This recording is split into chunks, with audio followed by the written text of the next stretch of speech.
Hello everyone, it's your friend, your boy, Jet Black the one only here with another exciting live stream. And in this video, I'm going to be doing today's vlog. I'm also playing Dragon Ball Fighter Z. Feel free to jump into the live chat, tell me how you're doing today, if you have any questions for your boy, and if any discussion topics you'd like to talk about on stream. Right now, I'm also playing Dragon Ball Fighter Z.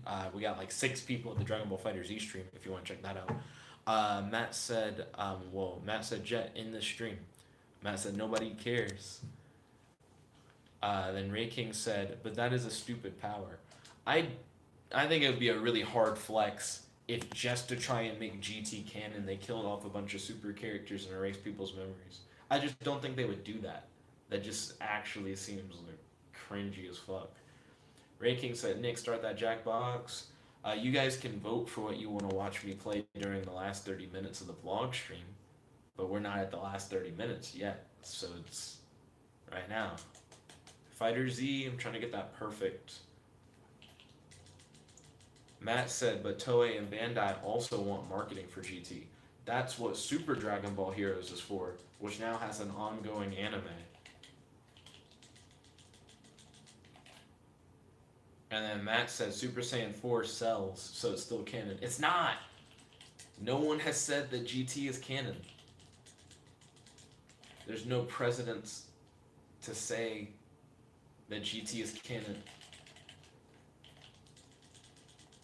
While there is precedence to say that it's not canon, because Toriyama has said in an interview before that it is considered a side story. It is not a part of the main continuity. Yes, barely got through that alive. I'm still trying to get the live chat up on my laptop for the vlog stream. And then Matt said undermining GT by making it not canon is something Toei does not want to do. But they already did it.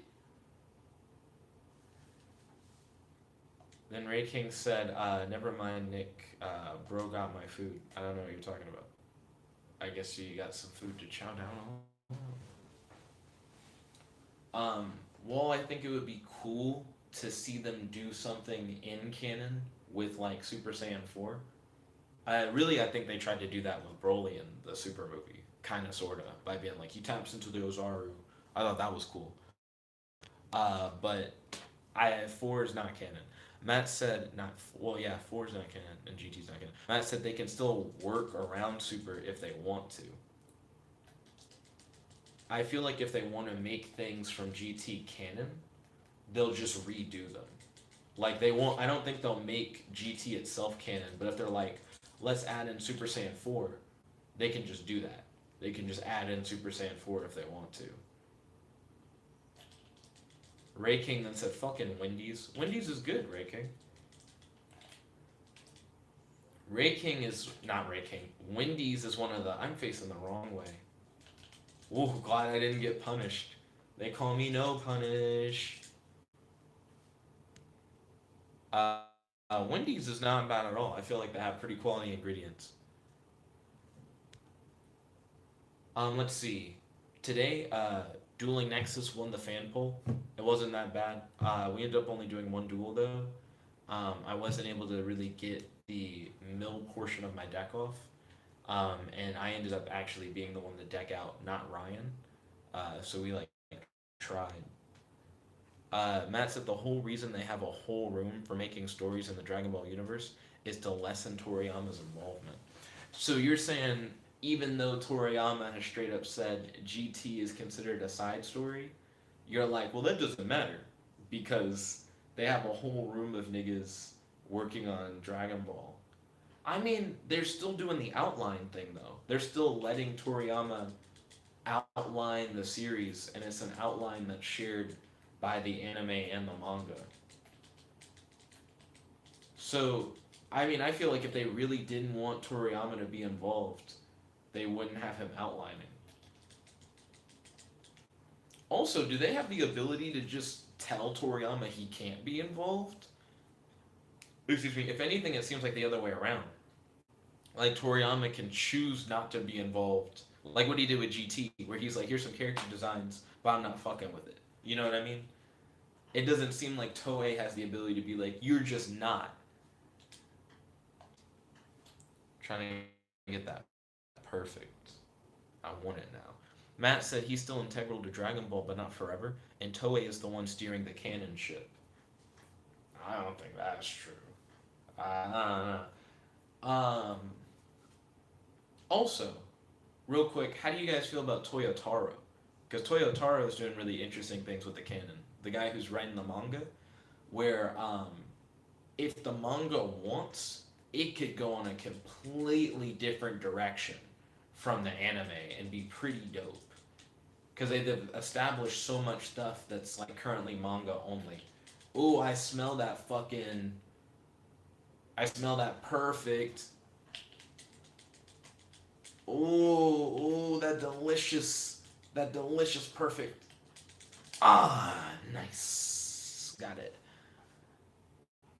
Satisfaction. Let's see. Matt said Toriyama chose not to be involved in GT, but it was still made. Thus, Toei holds the rights over Dragon Ball and can do whatever they really want with the franchise, including its canon. I don't think that's true. I don't think that's true. So, Toriyama chose not to be in GT, like involved with GT. And Toriyama considers GT not a side story. Like he's also the deciding factor in like this isn't main continuity. So I feel like if anything, Toriyama has that like power to say whether or not something is or is not canon. Like the Broly movie, when he was like, "I'm gonna make Broly canon," so they like did the Broly movie. I think that's what they're gonna do with other things as well. Then Ray King said, "Weak, follow the timelines, but it can work." What? I'm just lost on like what you're trying to say, Ray King, with that statement. Let's see. What matchup do I want to do next? Can the multiverse's greatest assassin defeat Universe 6's God of Destruction? I think that would be a cool fight to see. Catch him on the islands chilling. Matt posted a link to a D&D class. Matt said Toei made the movie and got designs from Toriyama, but they themselves stated Broly wasn't canon until the new Broly came out. If anything, Toriyama stated that Broly, like the Broly movie was going to be canon. I believe he straight up was like, hey, working on this thing. I heard a lot of people really fucked with Broly. I'm going to make a Broly movie, and then it is going to be like canon with everything else. I don't think it was Toei who was like, canon. At least I don't think it was Toei first. I think Toriyama first was like, Broly movie gonna be canon. And then Ray King said GT is one thing. I think GT is its own thing that's isolated from the rest of the canon, except in instances in like Super Dragon Ball Heroes. Even with Super Dragon Ball Heroes, they're like GT Goku is like his own. He is like his own guy. Like they respect super continuity being its own thing. Damn it. I've taken some damage. Already not a perfect.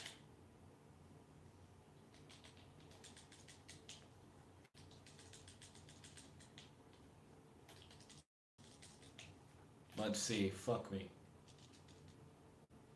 Oh, what was that? Can Beerus push his level 1 super a little bit further?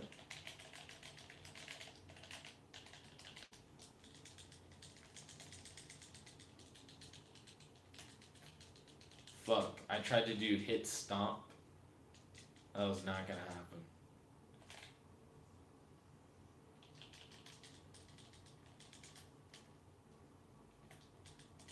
There we go. Let's see. Matt said, but who came with the decision? Matt said Toriyama might have said it, but that doesn't mean that he specifically came to the decision without Toei. Matt said we don't know if he ever discussed plans for this with Toei. And then Matt said, Jet, look at the D&D class. I'm not about to look at the D&D class, Matt. I'm not really that interested, no offense.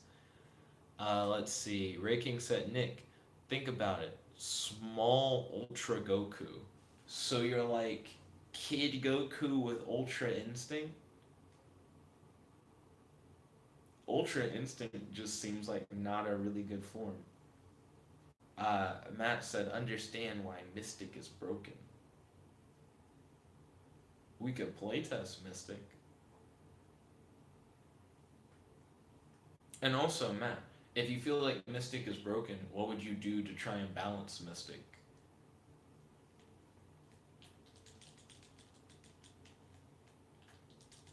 Then Matt said no. Oh shit! I didn't expect Beerus to do the slam. I thought that nigga was done.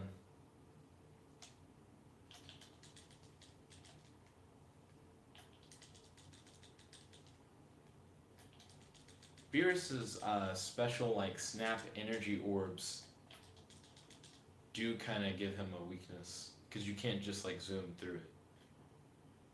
Ray King said, "Do it. Show his ass up," is what Ray King said.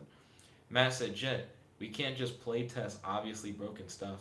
And then Matt said, "Because that then either waste a session or an entire campaign." Matt, tell me what you would do to try and balance the Mystic class. Because if you believe it's broken, then it seems like you also could just come up with ideas for how to like balance it. Like if you feel like something's unfair, then what could make that unfair thing fair? Because that would help me understand not only what you think is unbalanced, but also like what you think would have made it just more reasonable. Ray King said, "I feel only super needs to kill it, Poe." I don't know what you're trying to say.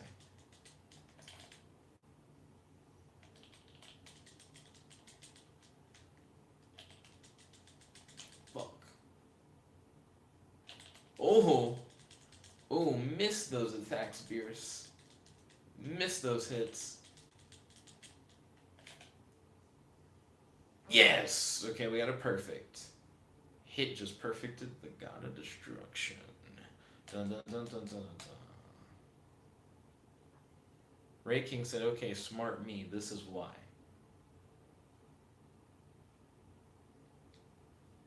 Character select. Rocky Ford said, "Hi there. You're Rocky Ford. Welcome to the stream. It's good to have you.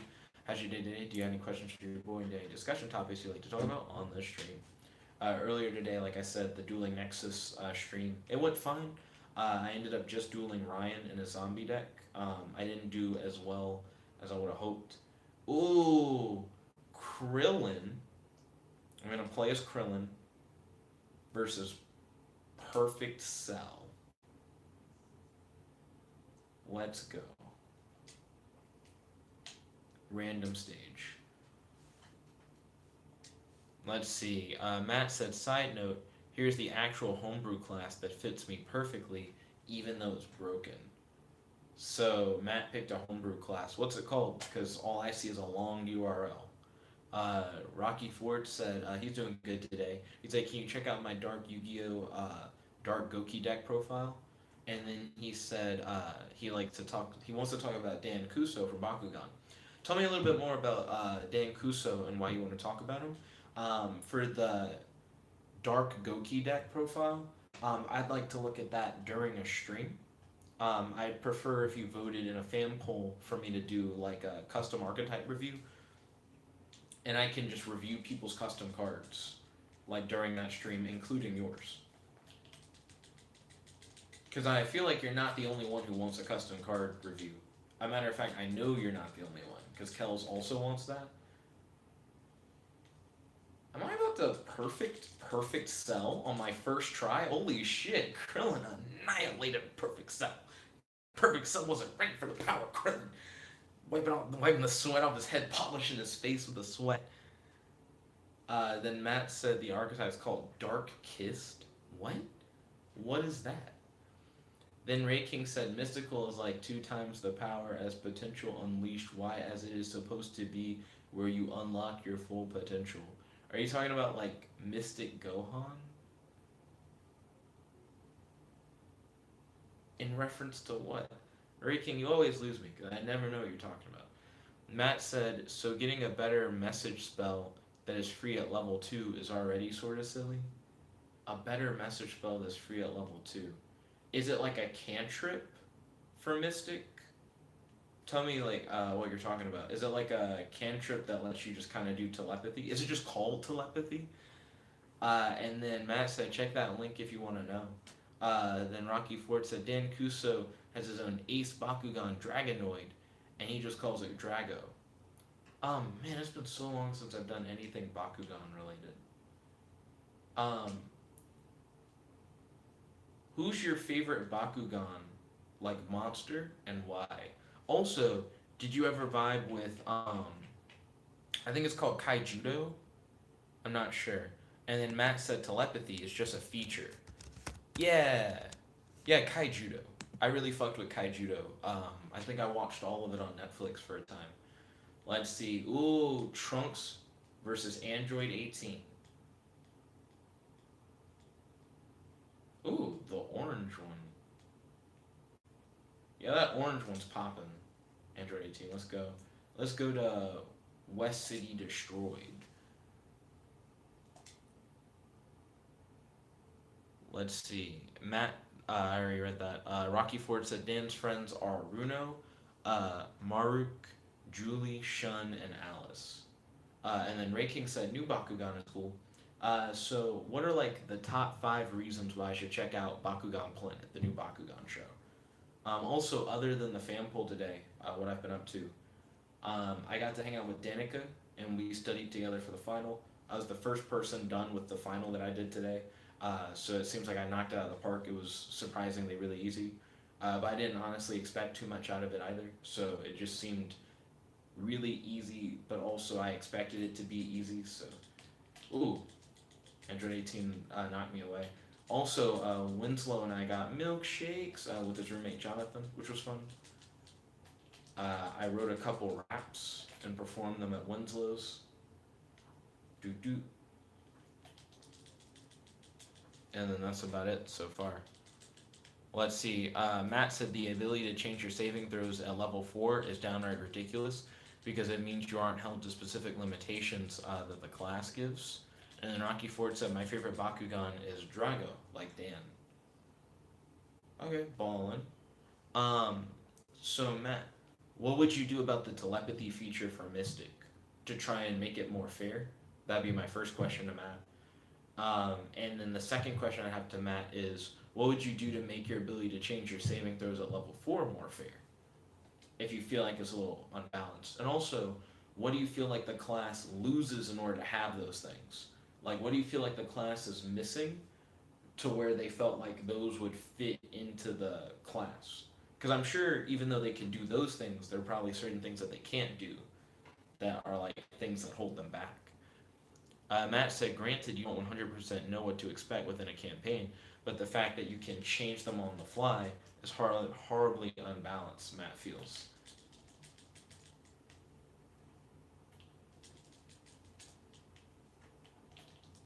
One moment.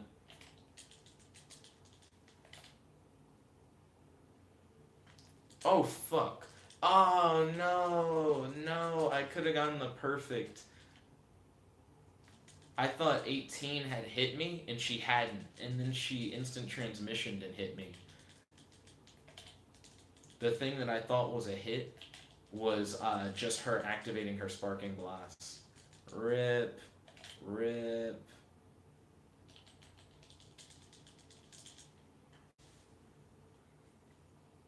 Let's see. Matt said gut it, and he said gut that too. That's not making it more fair. That's just completely getting rid of it. Like, how do you feel like the Mystic class could have those things, Matt, and it just be more fair? That's all. That's what I'm asking. Rocky Ford said I played Bakugan Battle Brawlers and Bakugan Defenders of the Core on PS3. I actually have one of the Bakugan games on PS3, but I haven't played it. My friend Hunter actually gave it to me. Matt said both of these features are not needed. He says specifically telepathy should just be within one of the disciplines, which is awful in its own right, but we'll get there. So you think telepathy should be put in one of the disciplines? Do you think the changing your saving throw thing could be a part of the disciplines? Like, do you think both of those would be more fair if they costed side points? Like, if you had to spend side points to do them?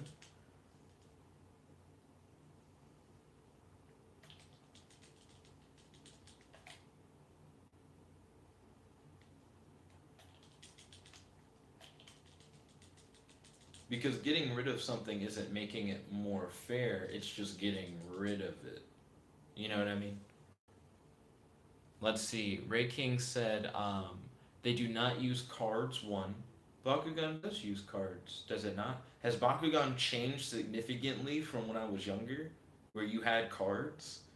And then he said they use coins, so it's easy to get to. They use coins instead of cards now? Then Ray King said the Bakugan don't die instantly. They have like 3 life per individual Bakugan. And he said the game Bakugan Battle Planet, Nick. Huh, so they don't use cards anymore. That's weird. Do they really not use cards? There's something about that just doesn't sound right.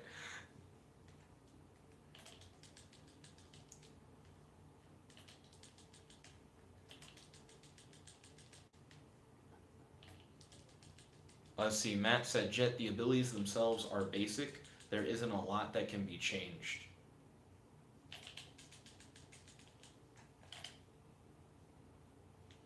Oh, I perfected. Fuck, I couldn't figure out how to say it. I got the perfect Trunks versus Android 18. Got him. Let's see. Matt said, Jet, the abilities themselves are very basic. There isn't a lot that can be changed, hence the initial gutting them. I mean, that's not true to say that, like, they're very basic so you can't change a lot. Just make it fair. Something about it, right, is making you go, that's not fair to be in the game. So just take that and, like, remove it. But that doesn't mean remove the whole ability. Just whatever is unfair about the ability, yaga it. If you're like, it's unfair because it doesn't cost the player anything, yaga it. You know what I mean? You can just put cost and conditions on abilities to try and make them more fair and balanced, or up the level that you need to be in order to do those things. Let's see. And then Matt said Mystic starts with way too much good stuff for no reason. Well, is it because later on, as you gain additional abilities, it changes? Or maybe you don't get as many better things in the future? Let's see. Blue Vegeta versus Blue Goku at the World Martial Arts Tournament. Let's go. Rocky Ford said in episode 1 of Bakugan Battle Brawlers, I did see Dan defeat Shoju 2 times. In the same episode? He beats him twice? Is that what you're saying? Matt said, I don't specifically mind Mystical Recovery at level 2 and Potent Psionics at level 8, but I would add that both of these abilities are very strange for a caster class. Well, they're not a traditional caster class, because Mystic's whole thing is supposed to be like, these are psionic abilities of the mind, it's not really spells. The Matt said, no, Mystic's just as good all the way through for no reason. So how would you make it more of a progression of getting better over time? Would you like take certain abilities that Mystic normally gets all at once and spread them out between the different levels? Would you, it just seems like you could propose solutions rather than just complaining. Ray King said in the game they use cards, but in the show, no, they don't use cards. Oh, interesting. Also, I guess immediately no perfect. Got me. Ray King said, in the life is not 3. It's like 300 or 464 or 500 or something like that. That's just a lot of guesses. What is it normally, Ray King? Also, damn. Goku got the fuck out of me. He just kept jumping. He just jumped around me. Oh my fuck. Rocky Ford said, Pyrus is the attribute of fire. 2, Aquos is the attribute of water. Subterra is the attribute of earth. Haos is the attribute of light. And Darkus is the attribute of darkness. And then Matt said, hence the quotes. And then Matt said, but since they are still meant to be squishy casters, it makes it weird they have close-up options. What about being a caster means you have to be squishy? There are straight up just spells that exist to make you, like, not squishy. And then Ray King said, no, that is the base life. And he says they're all different. So the different Bakugan have different life? Excuse me. Then Matt said, wait, wizards only get 1d6 health per level? Why? How much health per level do the mystics get? And then Ray King said there are new attributes as well in Battle Planet. What are the new attributes?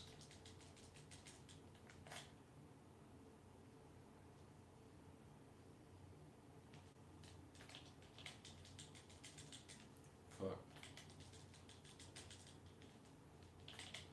Fuck. I did not get hit, but I sure thought I did.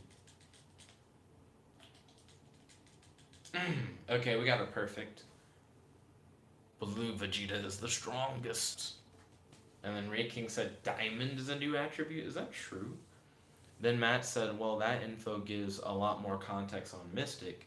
He said Mystics have dumb health gains too. 1d per level for what is ultimately a psychic wizard is too much.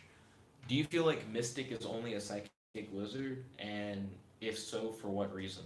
Also, when you think Mystic is closer to like a sorcerer than it is a wizard, since Mystic uses psychic points and Sorcerer uses sorcery points. Also, isn't there a thing in Mystic for converting some of your psychic points into sorcery points, furthering the comparison that they're like more like sorcerers than wizards? Just saying. So let's see. Next up, we're gonna do Piccolo versus Captain Ginyu. I don't think we ever got to see that in the show. Piccolo and Captain Ginyu find it out.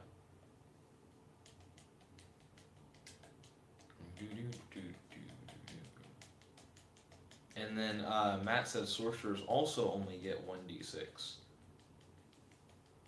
So did you say mystics get 1d8? And then Matt said, so that still isn't an excuse for mystic. Why do you feel like 1d8 is like a thicky amount of health? How much do warlocks get for their hit die? Raking says Subterra attribute has been replaced by Aurelius. What does Aurelius mean? Is that like a fake word or does that mean something?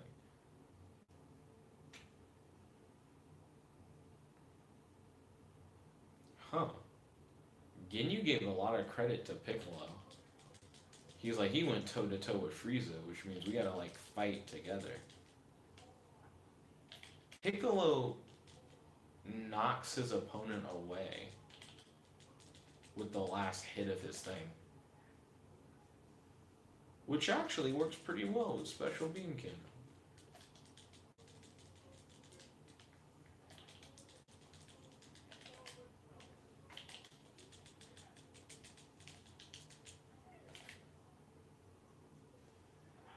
Point blank raw sparking Special Beam Cannon. And then Ray King said the new attribute. I know you're saying it's a new attribute. I was just asking if Aurelius is like a real word, or if they made up a word for the attribute. Then Matt said, so warlocks get 1d8, but keep in mind 1d8 in general is reserved for mid classes, classes that can be in combat but can't sustain it. So why do you feel like Mystic has to be a squishy caster? Why don't you think Mystic could be a class in D&D where you could be like a combatant, like you fight and you cast? Like why can't it just be both things? If anything, it sounds like you're saying Mystic does both things, but it shouldn't. Warlock does both things, but that's not cool for Mystic to do that, even though Warlock does it. It's like, I don't understand where you're coming from. Matt said wizards and sorcerers are pure casters with access to potent magic that has that restriction. If anything, Mystic, now that I think about it, based on how Mystics are described versus, fuck me, getting hurt a lot. Oh, he reflected all that. Mystics don't sound too different from. It's not that they don't sound too different from warlocks. It really depends on when they got their power, like when they unlock their psychic abilities. If you like had psychic abilities since birth, you sound more like a sorcerer. Because aren't sorcerers born with their magic, where wizards like have to study? If you're born with psychic abilities, it sounds like you'd be a lot like a sorcerer. if you got them later in life, but you didn't study, it's almost like a warlock, except you don't have a patron. Because it would be like, I wasn't always magical, but now I have magic abilities.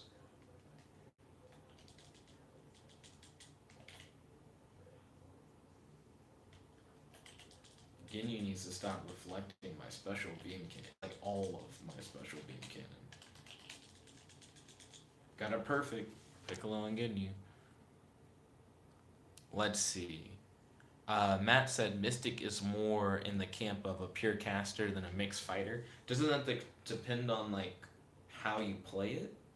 Because I know that Mystic has Soul Knife, and Soul Knife just seems really good for like I want to fight. Like if you're using Soul Knife, you're going hard. With the pluses on your weapon, they get ridiculous. Let's see. Matt said this is added to the fact that level 10 consumptive power reduced max health. And then Matt said making you more fleshy. And he said no direct problems with this ability, by the way. Then Ray King said they have a Bakugan the size of your head, Nick. Is it like a collector's item kind of thing? Is it like you win it in like a special tournament or something?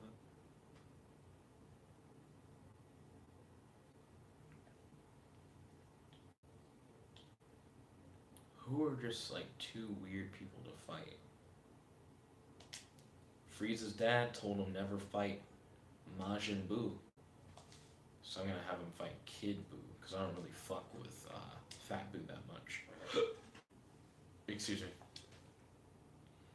Matt said more abilities in Mystic are geared towards a pure caster than they are towards close-up fighting.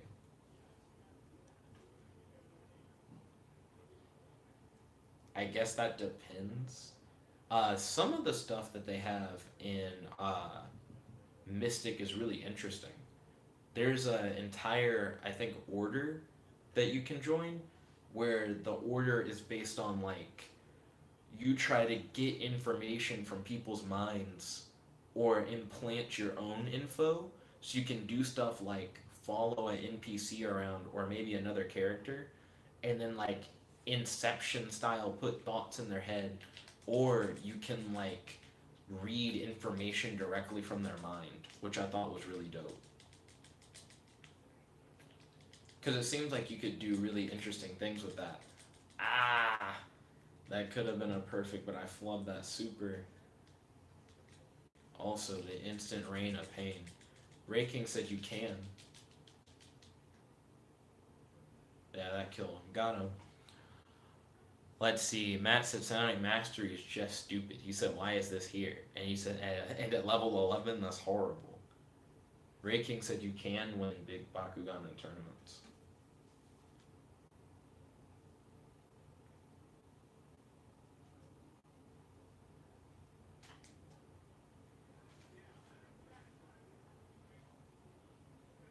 Maybe, I imagine it's weird for Frieza to have 3 big ass toes.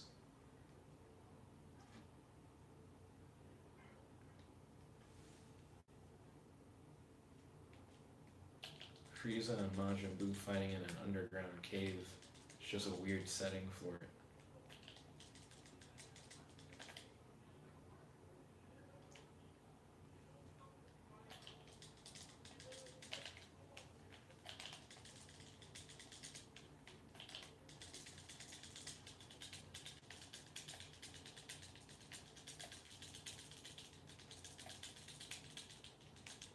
Damn it.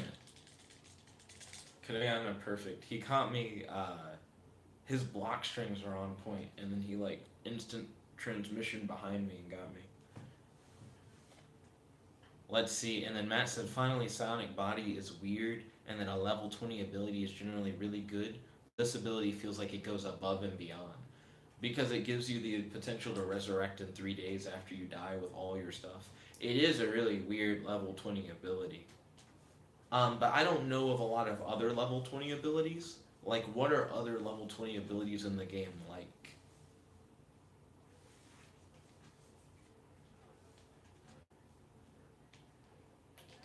Just so that we have like a comparison point. Like, what do warlocks do at like level 20?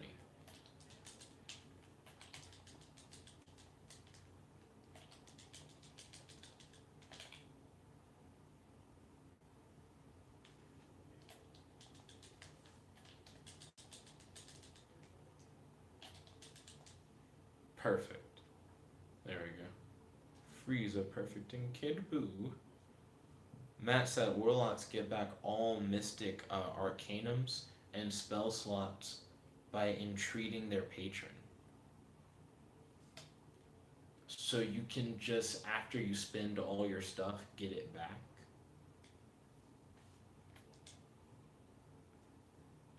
That sounds okay, I guess.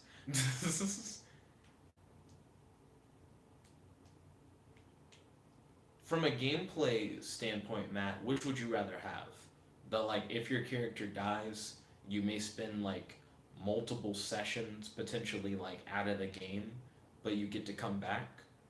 Or would you rather have the ability to replenish all your shit? It seems like the death one is really good, but I'm not exactly sure how good within certain contexts. Android 16 must betray his friend Gohan.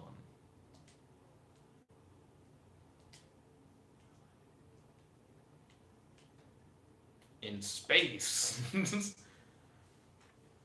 Let's see. Matt said, keep in mind, Warlocks don't have many slots. So it's like 5 slots and 1 level slot starting at 6. Then Ryan said, secrecy, self, dealing with greed at the NRA. And he posted a New Yorker website link. I just feel like Ryan brings up really random topics. DPYGO Ryan did a video on the Bakura cards that you were telling me about the other day. I watched his video on it. I agree with him that I don't think it'll be competitive. And it's just nice to see the support, but I don't think the support is necessarily that good.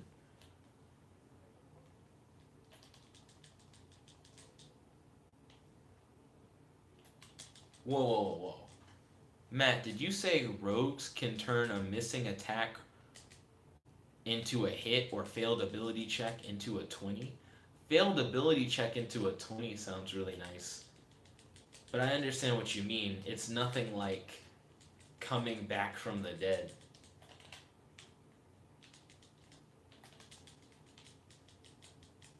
But also, I don't think a rogue is comparable to a mystic.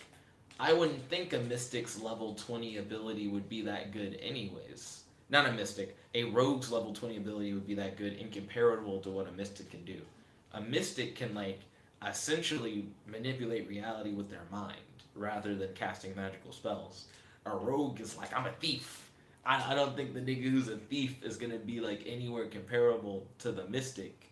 They don't seem comparable at a base level, let alone, like, level 20. You know what I mean? So I don't expect rogue to, like, be balanced with it. What can, like, sorcerers do at level 20? That's probably a better comparison to mystic. I asked for warlock because I just, from experience playing them, felt like I would understand whatever their level 20 thing was a little bit more. Okay. He used his sparking to say no to my shit. Fuck. I needed to have a longer block string. But I didn't have a longer block string.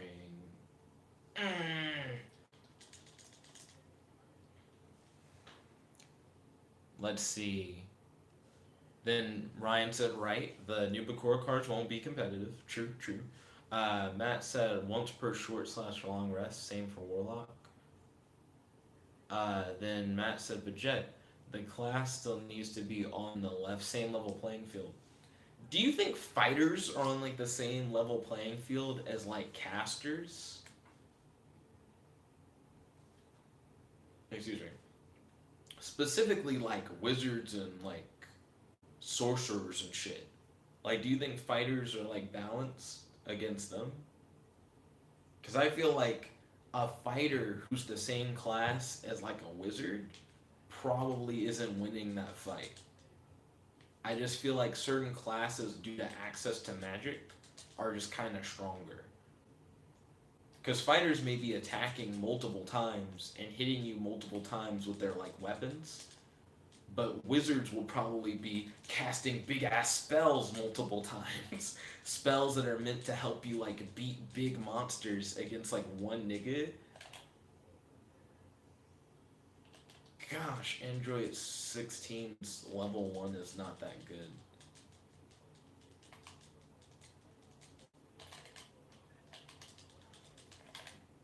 Oh, the counter hit.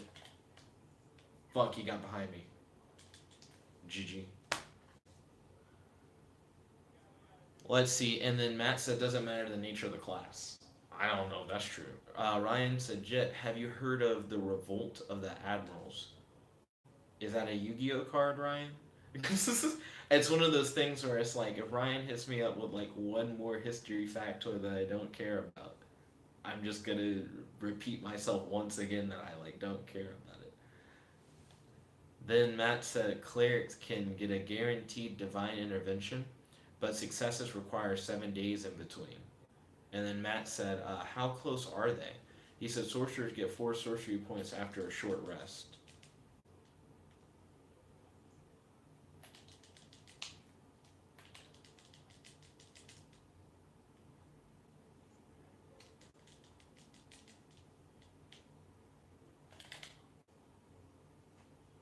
There we go. Fuck! His attack was like a sure you can.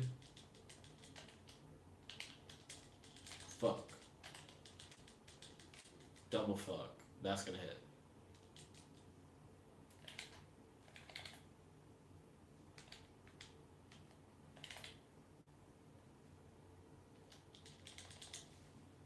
Nearly perfect, but not quite. Matt said as opposed to none at short rest. And then Matt said sorcerers are actually really lame. Oh wow.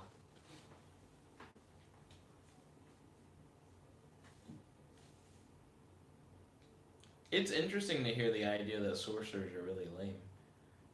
Is a sorcerer's level 20 ability kind of weak because their other shit already hypes them up to that point? Or what? Because it does seem interesting that you get 4 sorcery points at a short rest for level 20. That just doesn't sound like a lot. But then again, I don't know how sorcery points work. That could be like a crazy cool thing for a sorcerer, but I just haven't really played it to know. The rogue one seems really good. I wasn't close enough to Gohan to do my level 1. Don't know why I did that. Shit. Need to be careful. Gohan's trying to stun on me.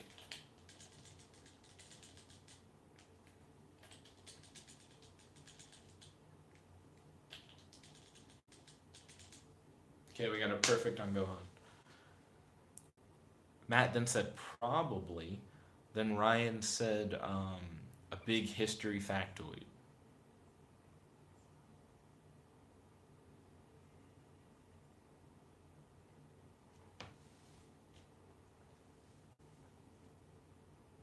Uh, then Matt said wizards get mastery over 2 level 3 spells that they are always prepared.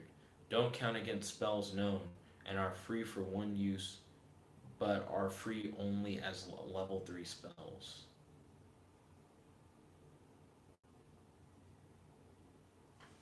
I I'm lost on Ryan's history factoid.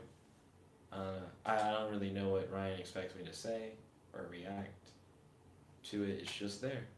It's just there. Let's see.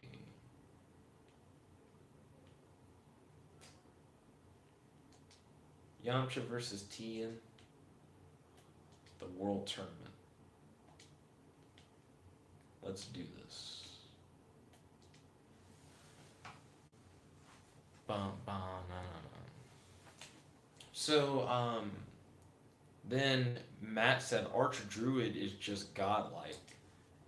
So what is an Archdruid? Is that another like unearthed arcana thing? Is that a well you said Archdruid. Druids are already in normal D&D. So is Archdruid just a normal thing?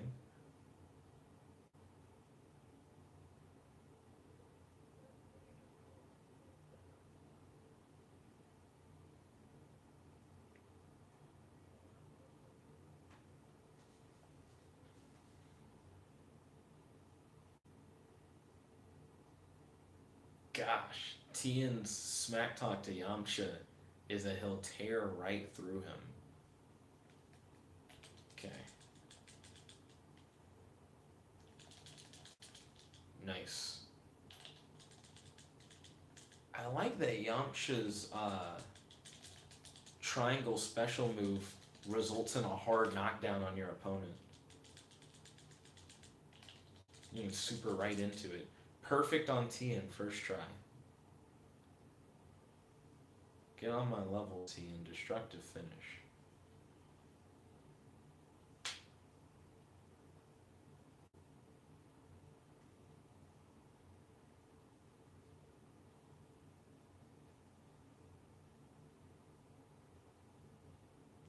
Character select. Character select. Let's see. Matt said, unlimited wild shapes ignores verbal and somatic components and non-cost based material that aren't consumed components for each druid spells, and these effects can be done in both forms. And then he said, Druid level 20. Why? Druid already seems really good. Nani said, kill him or beta. Nani, who should I play? I'll play anybody you guys say. Say, first person to name a character, I'll hit that shit up. Just pick somebody for me to play. Fighter Z roster. Non DLC. Because I don't have DLC fighters. Hit me up. Just recommend like literally anybody. And then Matt said Druid technically is the best class. I don't have Vegito Blue Nani. I said non DLC. Don't have DLC. Then he said Rose. Oh well, hold up. Ryan said Boo. So I'll do Boo versus Rose. That way everybody wins. What location? What location? And then Matt said, but this cements that hard. Druid does sound really powerful. It just seems like they can do a lot, especially since their wild shape's health is different from their normal health. Where do you guys want me to fight? We got Rocky Field Noon, Rocky Field Evening, World Tournament Arena, West City Destroyed, Galactic Arena, which is like the new stage, it's the only new stage. Space, Land of the Kais, Destroyed Planet Namek, which looks really cool. Planet Namek, not destroyed, they exist. Wasteland, Cell Games Arena, Islands, Cavern. Then Matt said Bard is lame. So what makes you think Bard is lame? Since nobody's picked anything, let me think about the two people fighting, Boo and Goku Black. Land of the Kais. Just seems right, seems appropriate for the battle. Why do you think Bard is lame, Matt? I've never played Bard, but I could see myself maybe playing a Bard.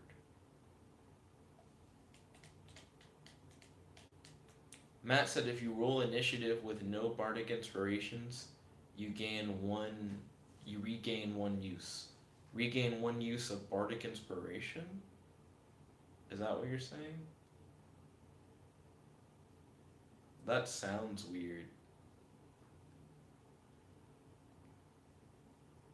Bard as a class is more or less supposed to exist as support, right? Is there like a non-support sub-branch of Bard? Okay, my goal is to try and get a perfect on Goku Black with Kid Buu.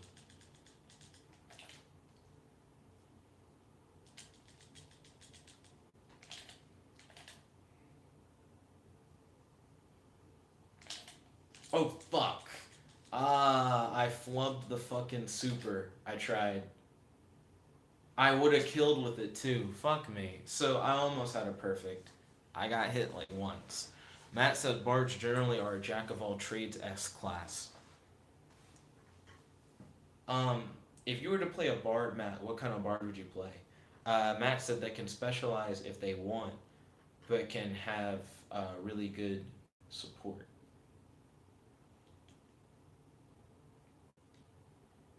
Okay, I gotta do that rematch because I wasn't able to get the perfect against him. I almost did. I fucked up the level 1 super at the end, and Goku Black was able to punch me.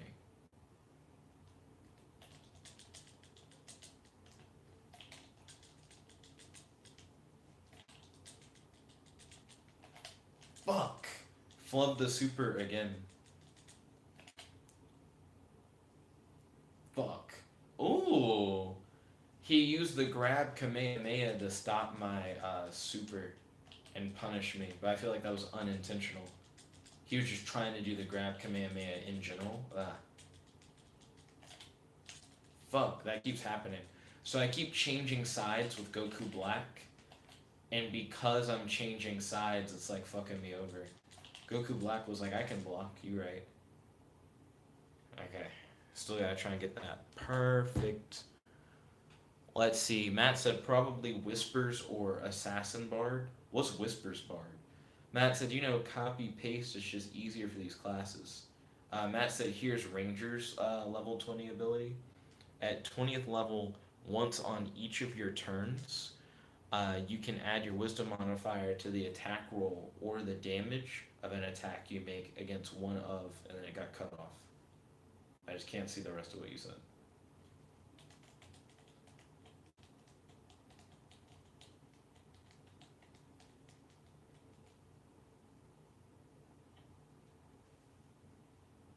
We got these two pink bad guys.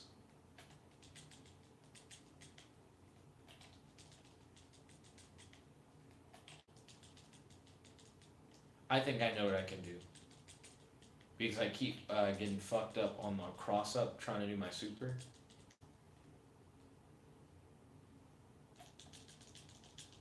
Fuck. Yeah, okay, we got him. Wait, is that not a perfect? Did he hit me at some point? What? What? He must have hit me for like a smidge. Oh shit. Matt said, roll of an attack you make against one of your favored enemies. You can choose to use this feature before or after the roll, but before any effects of the roll are applied. He said the issue is that posting too many comments gets the YouTube police onto you, and they stop you from commenting for a bit. And then he said Whispers Bard equals Assassin's Bard. Oh, you put a slash before. I guess that's what you meant, is that they were equal. Excuse me. I thought those were the two options you were thinking of picking from. So I thought I had perfected him last time, but I guess I was lying. I guess I hadn't gotten that perfect on him.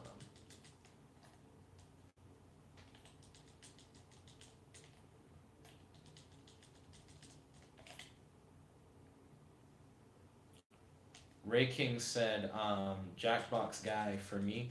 He said, I will never ask again. Nobody else asked about Jackbox. Boom, boom. Plus, we need a significant number of players for Jackbox.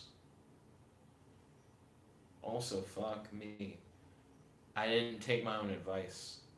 So I was like, the best way to get around his bullshit is to use triangle to more or less auto combo instead of trying to use the super outright for Boo because it crosses up too much. Then Ryan said, we have 4 players for Jackbox, but it's also like 7 minutes left until the end of the stream. Matt said, Paladin is weird since the level 20 ability is tied to the subclass, so skip. It's also a thing where it's supposed to be during the last 30 minutes of the stream. We do something that you guys vote for. But Ray King was like the only person who was like trying to vote for anything. It just didn't seem like you guys were too hardcore into a play another game thing. That's why I said earlier, you should also make sure that other people vote for a game. Also, Matt, would you say Paladin is really good too? Because I think Paladin is also a really good class from what I've seen. Out of like Avery and Gerard doing Paladins, it just seems like Paladin, for whatever reason, is just really fucking bomb. Fuck. I keep doing it. I keep doing it as a hat out of habit. Trying to do Kid Boo's level 1. That was me trying to do it there too. Fuck. Double fuck. If you miss with Kid Boo's fucking triangle. So using his triangle also isn't like the best thing in the world. Ooh, the instant transmission.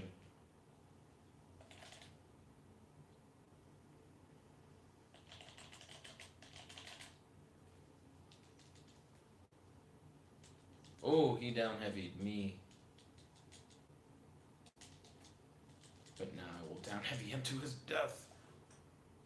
Matt said paladins are scary because they have high AC and hit like a fighter.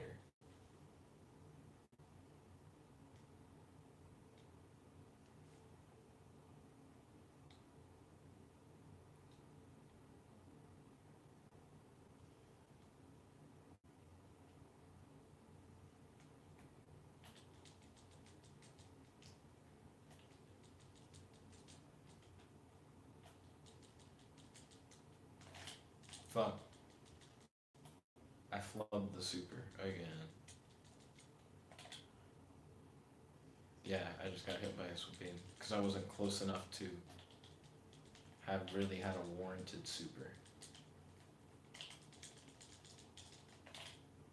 There we go. It seems like he could have hit me out of that and he just didn't.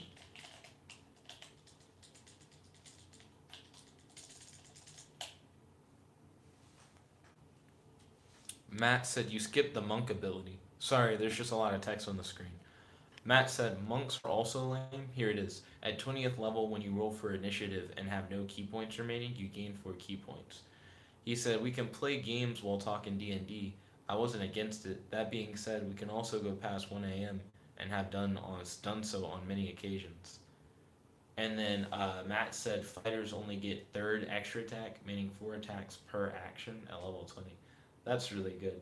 Extra attack already is really good, so that's fine. They just get another extra attack. I don't think it's that crazy. Only 3 minutes left. I'm trying to get this fucking perfect. I need boy Goku Black. Ouch. Fuck me. He did that overhead. That was just me fucking up the block strings.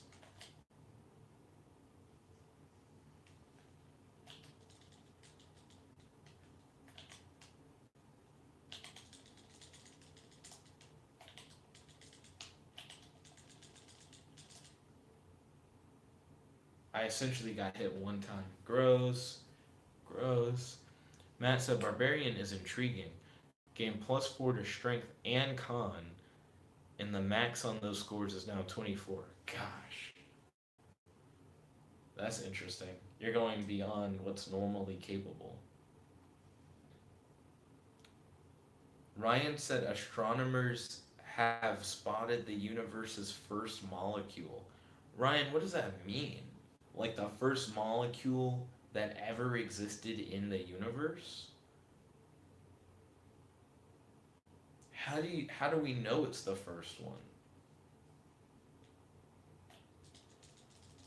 The first molecule.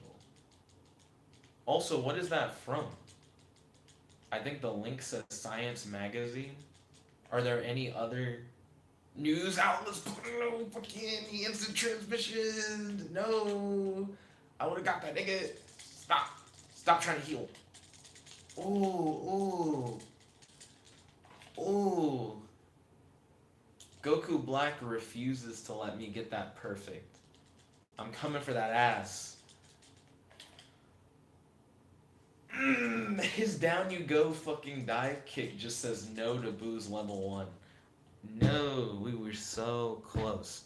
Ryan, I'm actually really curious about the astronomer spotting the first molecule thing. Is that like recent news? Do you have any more details about it? Do you have any other sources? It's not that I don't trust Science Magazine. It's just if there are other sources, that'd be great. Who made the discovery? It says astronomers, but like from where? This is like one of the first factoids you've hit me up with tonight where I'm like, ooh, this seems really interesting. Matt said, but beyond Druid's overpowered ability and the unknown nature of various paladin abilities, none of these level 20 abilities are godlike, unlike Mystic. I don't know about that. Essentially, Druid Wild Form is already really good because it's like a second health bar with its own abilities attached and normal Druid abilities on it. It just sounds really good. And then you say Druids get like free shit too. It's like, and you get stuff you can do for free. The Druid one seems really good. He's gonna dive kick. We caught him that time. Yes, yes. The game was like, we're not fucking jet this time. Come on, damn it. The fucking down heavy. We almost had that ass. Hit him, hit him, hit him. Ooh, we're close, Goku Black. Fuck you. Ooh, I should have waited. I should have waited. That wasn't safe. Ooh, oh, oh. Yeah, okay. Okay, the back to back level one was not a good idea on my part. I thought that was gonna kill. I think that might have tricked a real person. Let's see.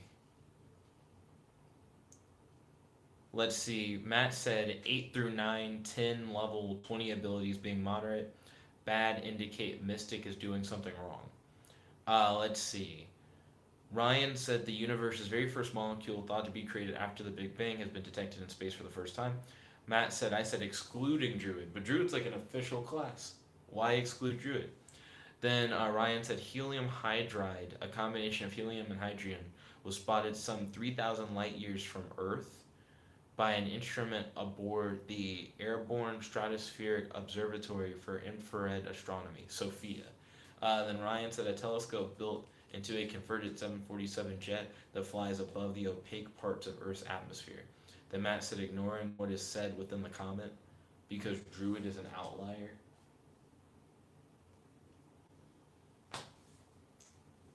Why is it that Druid is allowed to be broken then instead of Mystic? I don't understand. If Druid's official and it's that strong, and you feel like it's stronger than it probably needs to be, then why can't Mystic be put to that same standard if Druid is a playable class? But Mystic, for whatever reason, is not. Fuck! That second down heavy at like point blank range. Down heavy is a somewhat difficult thing to get off. The frame timing is. Damn! The instant transmission. Let's see. Ryan said HEH has long been thought to mark the dawn of chemistry as the remnants of the Big Bang cooled to about 4,000 Kelvin and ions began to team up with electrons to form neutral atoms. Researchers believe that in that primordial gas, natural helium reacted with hydrogen ions to form the first chemical bond, joining the very first molecule. Matt said, I would argue Druid needs a nerf, but that doesn't mean make everything overpowered to compensate. That's just power creep at that point. Let's see. Kel said, "Hey, I know the stream is probably going to end in like 10 minutes. Uh, I finished making your stand the winter. Oh, tell me about the stand. Also, Kel, it's good to see you. How's your day today? Do you have any questions for your boy today? Discussion topics you like to talk about on the stream? Also, don't forget to smash that like button." Ryan's talking about the very first molecule. Uh, Apparently, we found the first molecule since the Big Bang. I still am kind of skeptical. Ryan said 1925, chemists synthesized HEH in the lab. In the 1970s, theorists predicted that the molecule may exist today, most likely formed a new and planetary nebula, clouds of gas ejected by dying sun-like stars, but decades of observations failed to find any casting doubts on the theory. Also, Ryan, who is the source? Like, who are the astronomers who were talking about it? Because right now you're just giving me direct quotes from the, like, article. I don't want a ton of quotes from the article. I just have specific things. Like, you said it's from like a specially equipped 747 that they sent in space. Is it like a NASA thing? That's the main thing I want to know. Like, who is the organization who claims, or entity who claims that they found the first molecule ever? Because that just sounds really crazy. Let's see. Welcome back, Nani. Nani is also back. Kel said you will see the final product this weekend. Ooh, okay. Matt said, so anyway, time to finally tear into Woojin. So I want to do Woojin Mystic, if I'm allowed by whoever the game master is. Kel said, so the stand has a 15-meter range, about 50 feet. He said it's a humanoid stand, and its ability is position manipulation. Okay, how does that relate to the song? Then Nani said, what, there was a vlog? He said, I didn't get the notification. Yep, there's a vlog that's happening right now. Right now in the Fighter Z stream, I'm trying to get a perfect with Kid Buu against fucking Goku Black, but I keep switching sides. I don't know why I keep switching sides. I don't have that problem with any other character, but I have it with Kid Buu. Happens all the fucking time. I mess up his level 1 super.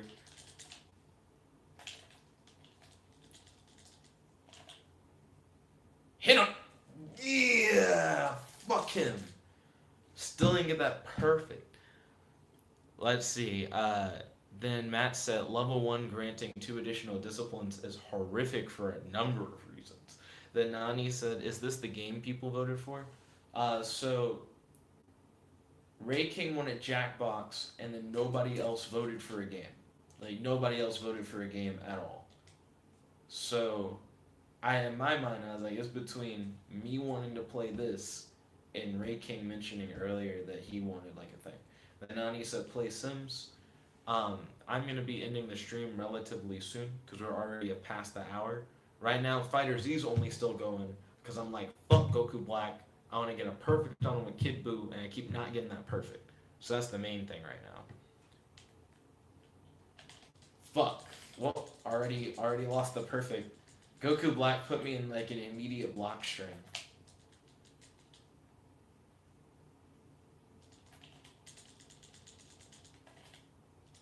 And switching sides. Holy fuck. Is it just Kid Buu's like flight trajectory? I switch sides on Goku Black like every fucking time. Taco Bell said, hey, I like Sims, but it gets annoying though. So what about Sims do you feel like is annoying, Taco Bell? Matt said, for starters, unlike Eldritch Invocations, disciplines aren't barred by level requirements. And even though they are separated into different subclasses, any mystic can pull any discipline. I would say that disciplines are barred by level requirements because in order to use different portions of a discipline, you have to be able to spend certain amounts of side points. Certain amounts of side points you wouldn't have access to unless you were higher levels. So even though you have access to a discipline that can do all sorts of crazy things, each thing in that discipline requires you spend different amounts of side points you only have access to at higher levels. So I think disciplines are balanced by level. Matt said put on Jackbox. We're already past normal time. The only reason why I'm going a little bit beyond normal time is because fuck Goku Black, he's a fuck nigga, and I gotta get that perfect on him. But I've been unable to get that perfect on him with Kid Buu.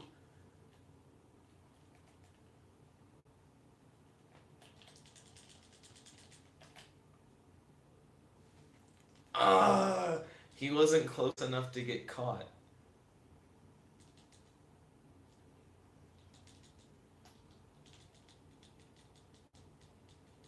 Hard rip.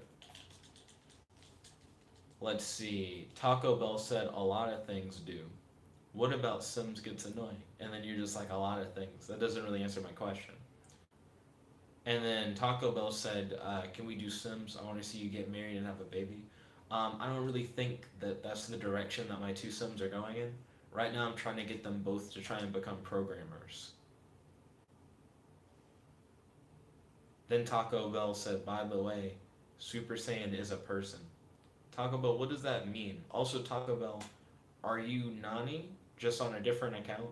Saying, by the way, Super Saiyan is a person sounds suspect. Like, don't mind me, I'm a robot kind of thing. You know what I mean? Ba ba ba ba da. Also, same thing I said to Matt. Fuck! I always try to use it, but I switch sides so I don't need to fucking use it. I could beat Goku Black if I just never tried to super, ever. I could beat him with that perfect. It's just his super's awkward. It's like I should only level 1 super when Goku Black has, like, fucked himself and put him above me. But not there because he's above me, but slightly to the right.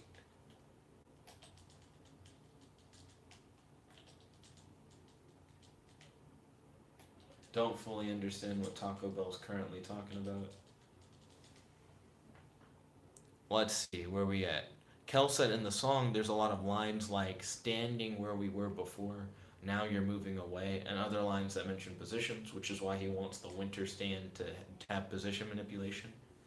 It's just very interesting that a song whose hook is like the winter's chills me to the bone this year, like shit like that, like stuff that's specifically about like weather and cold and holidays is like positions. But I like that you're thinking outside the box. It is like different from what I would have originally imagined for sure. Matt said the bigger issue is that all these disciplines are essentially spell kits, which makes things insane. Since with Wujin, you get a total of like 10 disciplines at max level. You get 10 disciplines. Is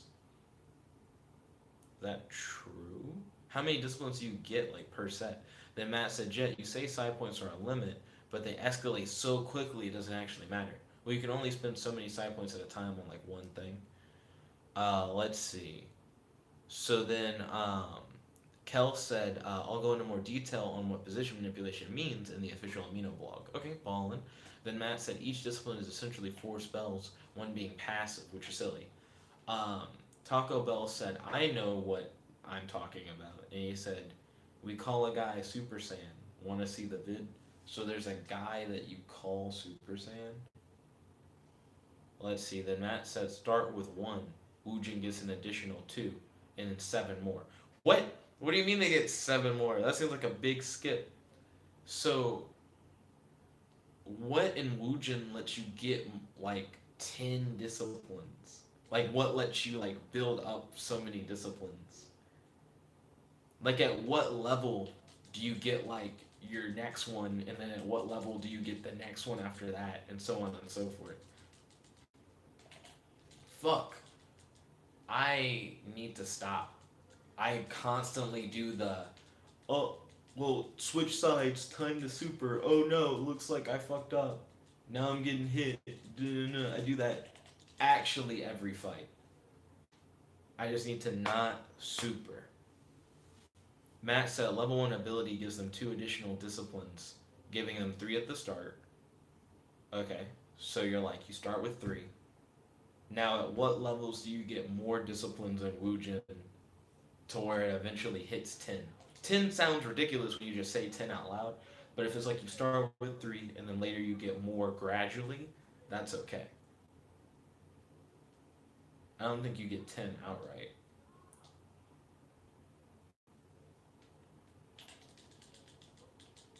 Also, real quick, Matt. Real shit. Gotta try and get that perfect on Goku Black Top Super.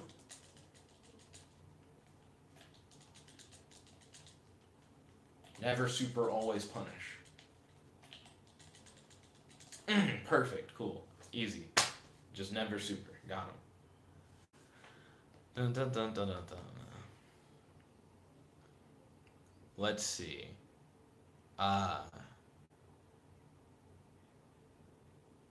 Matt hasn't said anything else in the live chat. Okay. We did it. Got that perfect. I'm gonna end the Dragon Ball Fighter stream. Thank you all for watching. If you like this video, make sure to smash that like button, favorite, comment, subscribe, and ding ding ding, ring that notification bell to be notified whenever we do these live streams. It's your friend, your boy, Jet Black Phone Only, logging out. Peace. Thank you all for tuning in. So that's the Fighter Z stream. But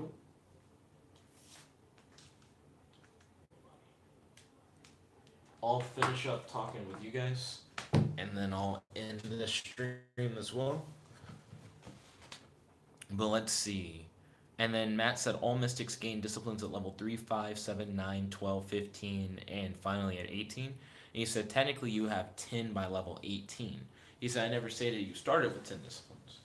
Okay, so how many are you getting each level jump? Because you're like at level one, you start with 3 disciplines, but then how does it like build up over time? Then Kel said, "So how do you like your stance so far?"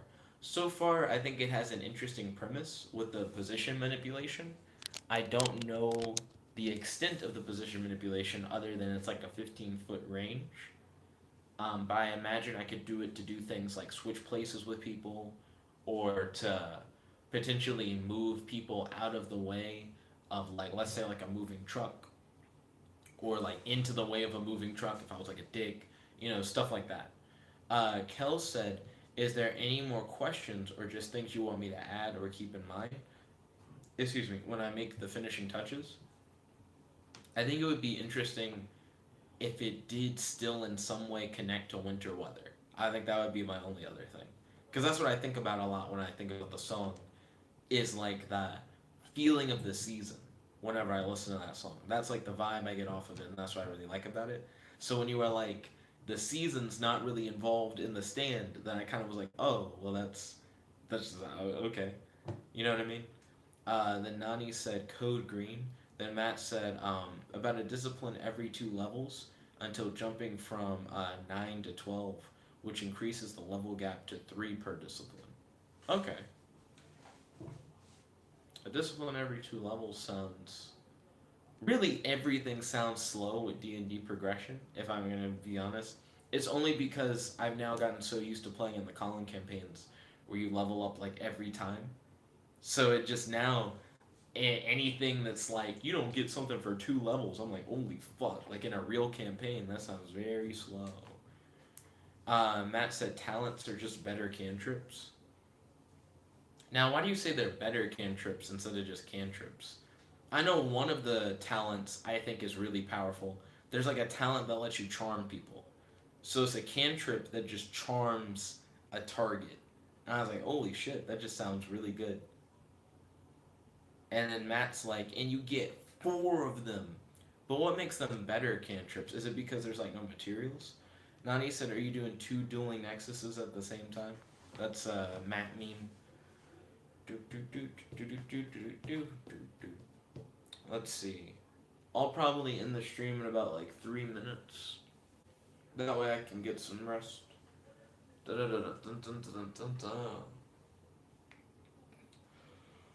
you feeling? Let's see. I'm a little sleepy. I think after the stream I might like read comics for a bit. Um, I've been thinking a lot about like relationship stuff recently. Um, I guess I feel weird because I imagine it'll be harder in the future for me to like be in stable relationships because I've been divorced. I just think people will like see that I've been divorced and from that have their own judgments and then just not vibe with me for real.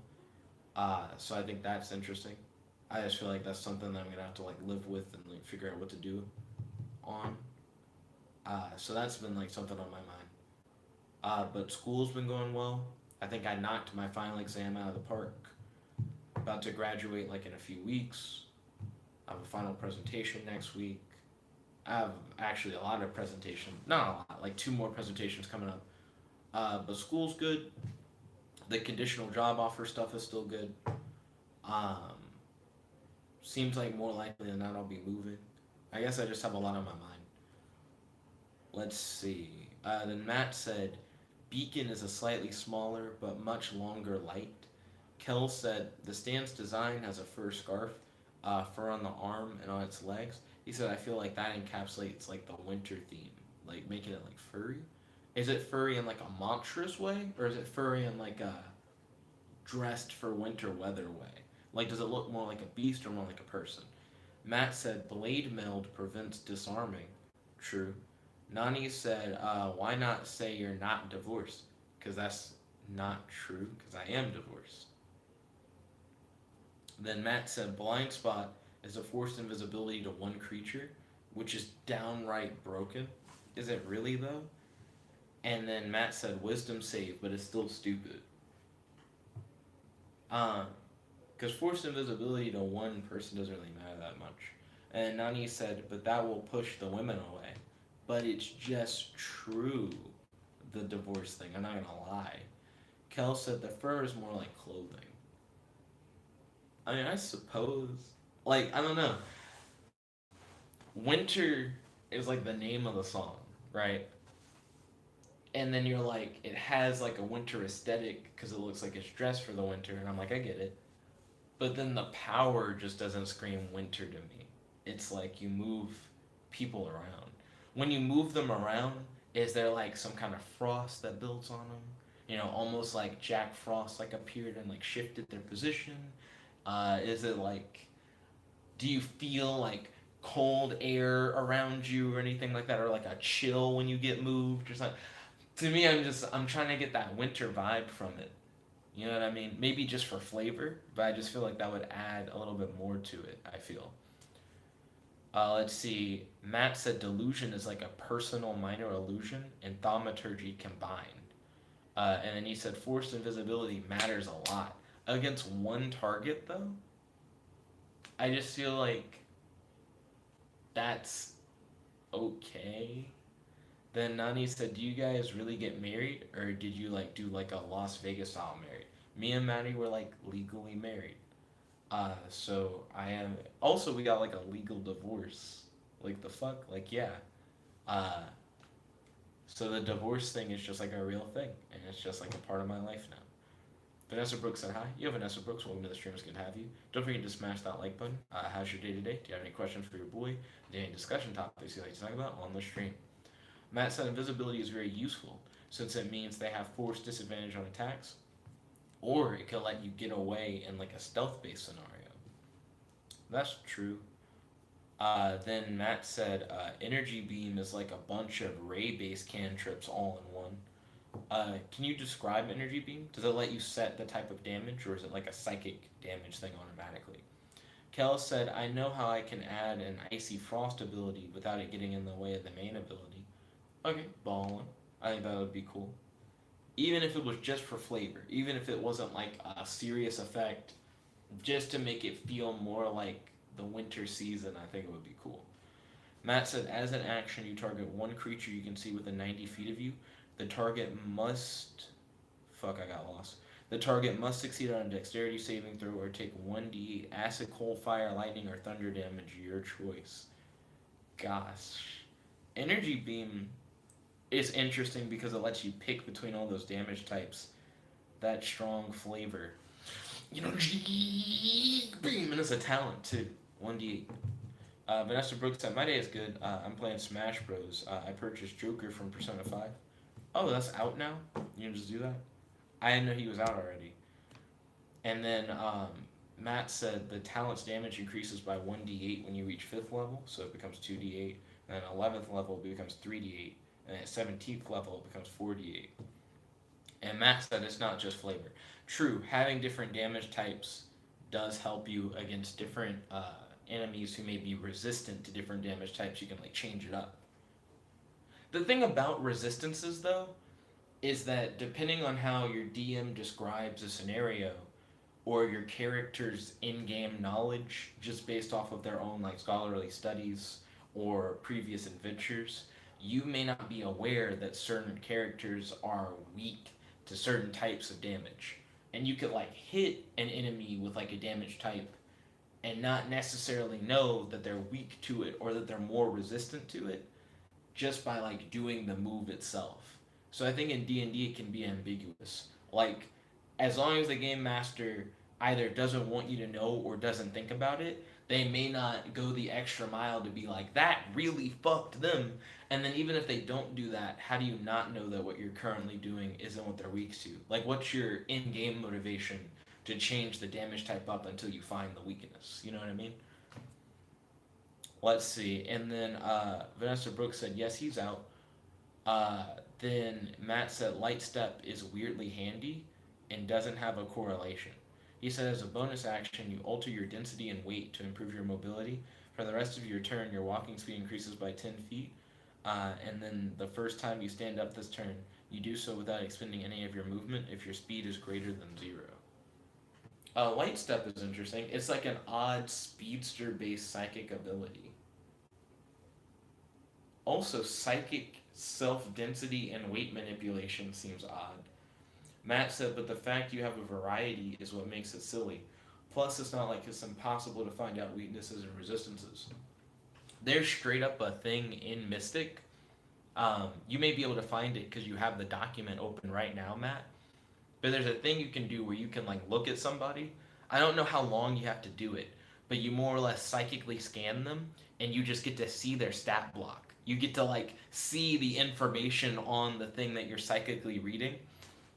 So you could hit up an enemy and be like, "Oh, so you're weak to lightning, eh? Energy beam," and just like dick the fuck out of them. Which sounds interesting. It sounds like you could be a mystic and just be like, "Energy beam is my go-to because it gives me all the different damage types." And then I use the stat block reading ability, and it's like, I know your weaknesses.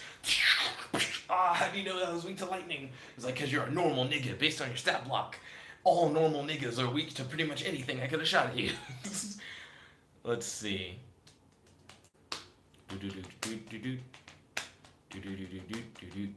Matt said, but the fact you have variety is what makes it silly. Plus, it's not like it's impossible to find out weaknesses and resistances.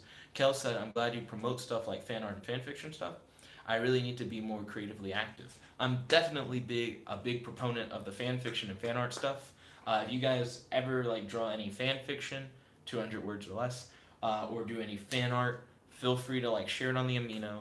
I'm more than happy to like check it out and like share it with the guys on the stream. Also, I read Naomi #4, the big like Naomi book that supposedly sold out. Everybody was trying to get their hands on Naomi #4. I'm not gonna spoil Naomi #4 unless you guys want me to, because we talked about it last like vlog.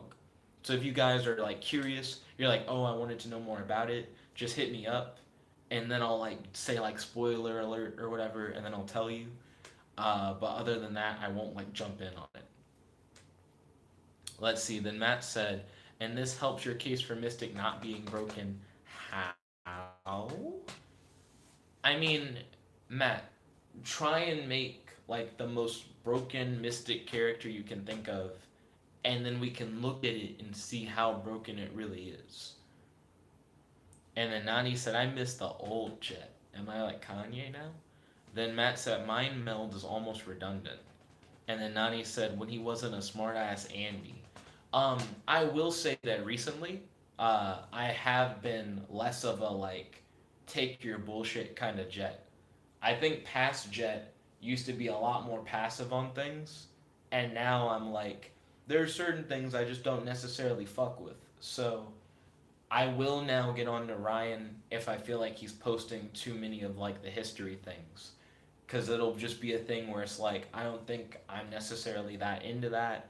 I don't think I necessarily want to read that. And I don't think other people are still like trying to vibe with it. You know, like I thought it was weird that Ryan stuck on the like weird veteran suicide rate thing after you said you wanted to be in the Marines. I thought that was somewhat of an uncomfortable topic, and people aren't really jumping onto it. So I don't see what the point is.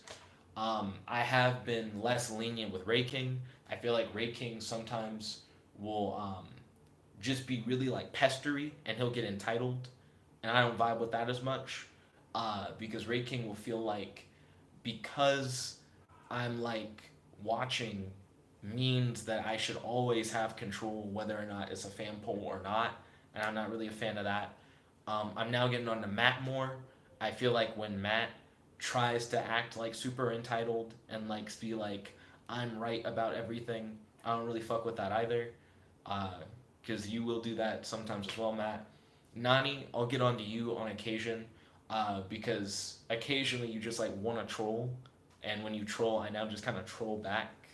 Uh, I've been less vibing than I was like in the past on like certain things.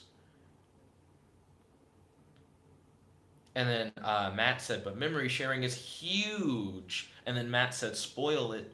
Oh, do you like legitimately want to know like the Naomi #4 thing? Spoiler alert for Naomi #4. We still don't know who that bitch's parents are. It's Naomi #4. It's supposed to be this big reveal. You learn the secrets of Naomi's like parentage. And all we really know about Naomi's parents now, as of Naomi #4, is she's special in some way. And she's not from Earth as we know it, but we still don't know who her parents are. We know that she appears through like this portal and there's like a big fight and there are people like trying to kill her as a baby, but we don't know who those people trying to kill her were. We don't know where they were from. We don't know where she was from. We don't know if she has powers. It's like you know a little bit more, but you still don't know shit. And I'm like, why did Naomi #4 sell out? Why did it sell out before it came out? Like no one knew what the big reveal was gonna be, and the big reveal still didn't tell us much. So I don't get that. I think that's weird. Nani says he still needs to work on his Nick Cross, Kells Cross, Ryan Cross, Matt, XXX Booty Hole Chronicle series. The Jack Boys are back. Then Matt said Mind Slam is free prone. Mind Thrust is just strong. What makes Mind Thrust just strong? Kel said, when I write the fanfiction death battle thing between me and you, should we both know each other's stand ability? It would be interesting to see one where we don't know each other's powers and one where we do. Nani said Ryan was saying, what? And he said, of course, he says stuff like that. And then he said, true, Matt is like that.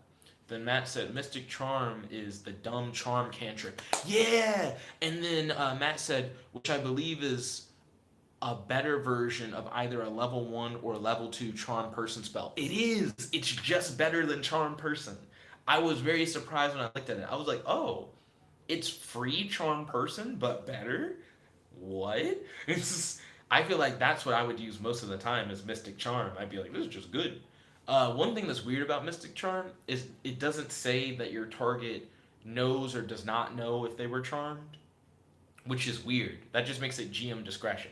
GM could be like, yeah, they know they're charmed, or no, they don't know they're charmed. You just got to deal with it.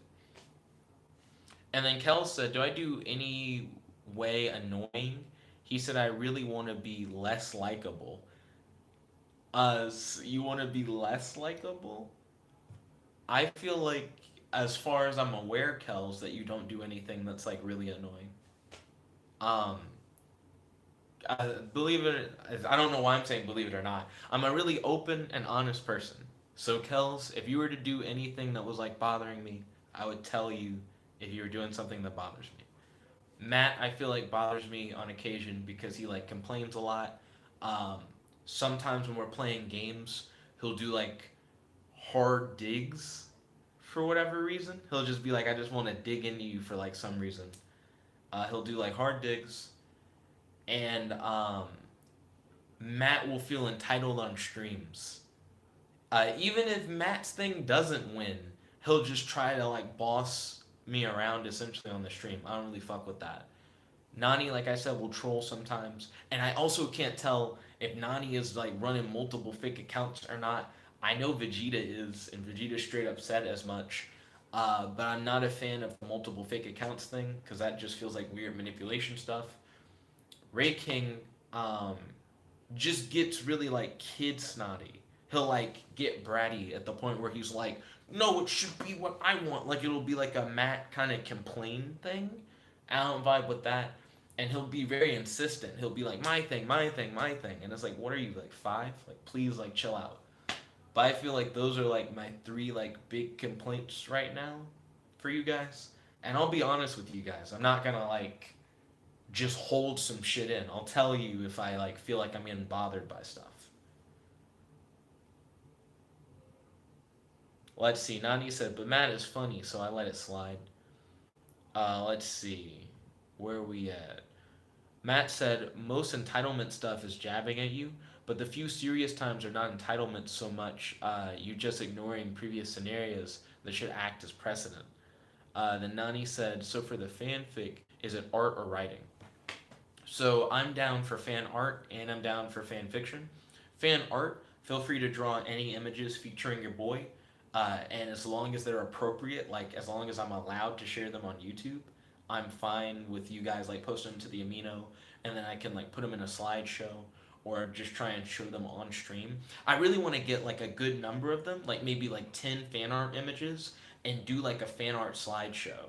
So I kind of want it to be like a build-up of multiple images drawn of your boy, and then we like collect them.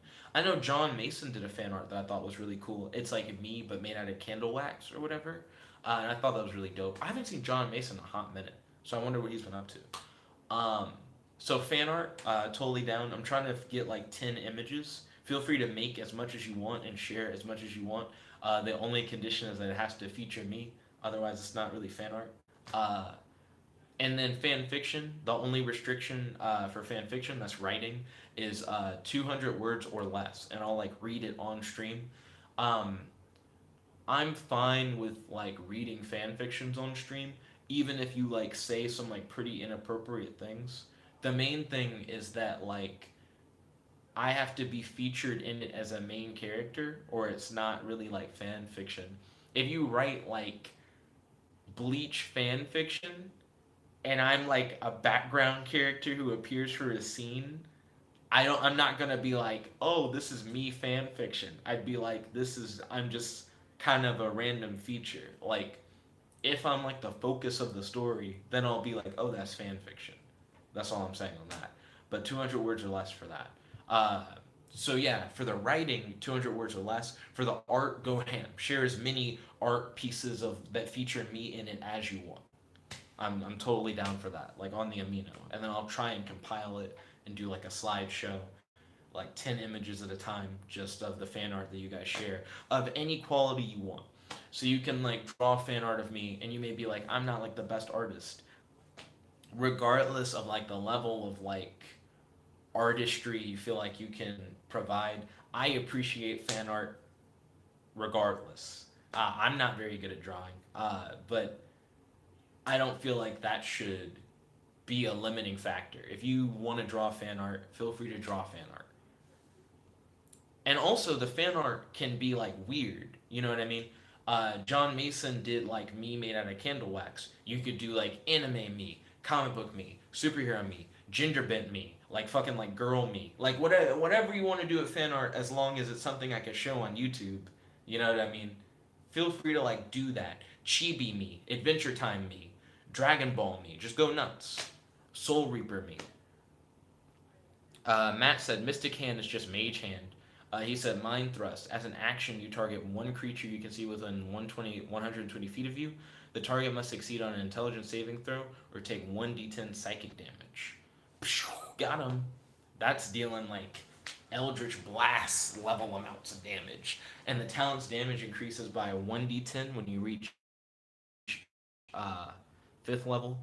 Uh, Well, sorry. At 5th level is 2d10, at 11th level is 3d10, and at 17th level is 4d10, which is a lot. Let's see. Kel said I don't want to have to make too many variations because I'm already going to make one where I win and one where you win. That's true. So you're trying to figure out from the get go, should in those stories we both know each other's powers?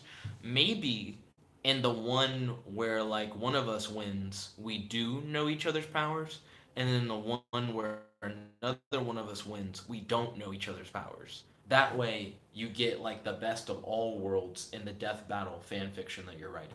Because you get to see what would happen if one wins, and what would happen if the other wins, and what would happen if we knew each other's powers, and what if we didn't know each other's powers. So you get to do all those things, but still have it just be two stories. Well, two versions of the same story, if that makes sense.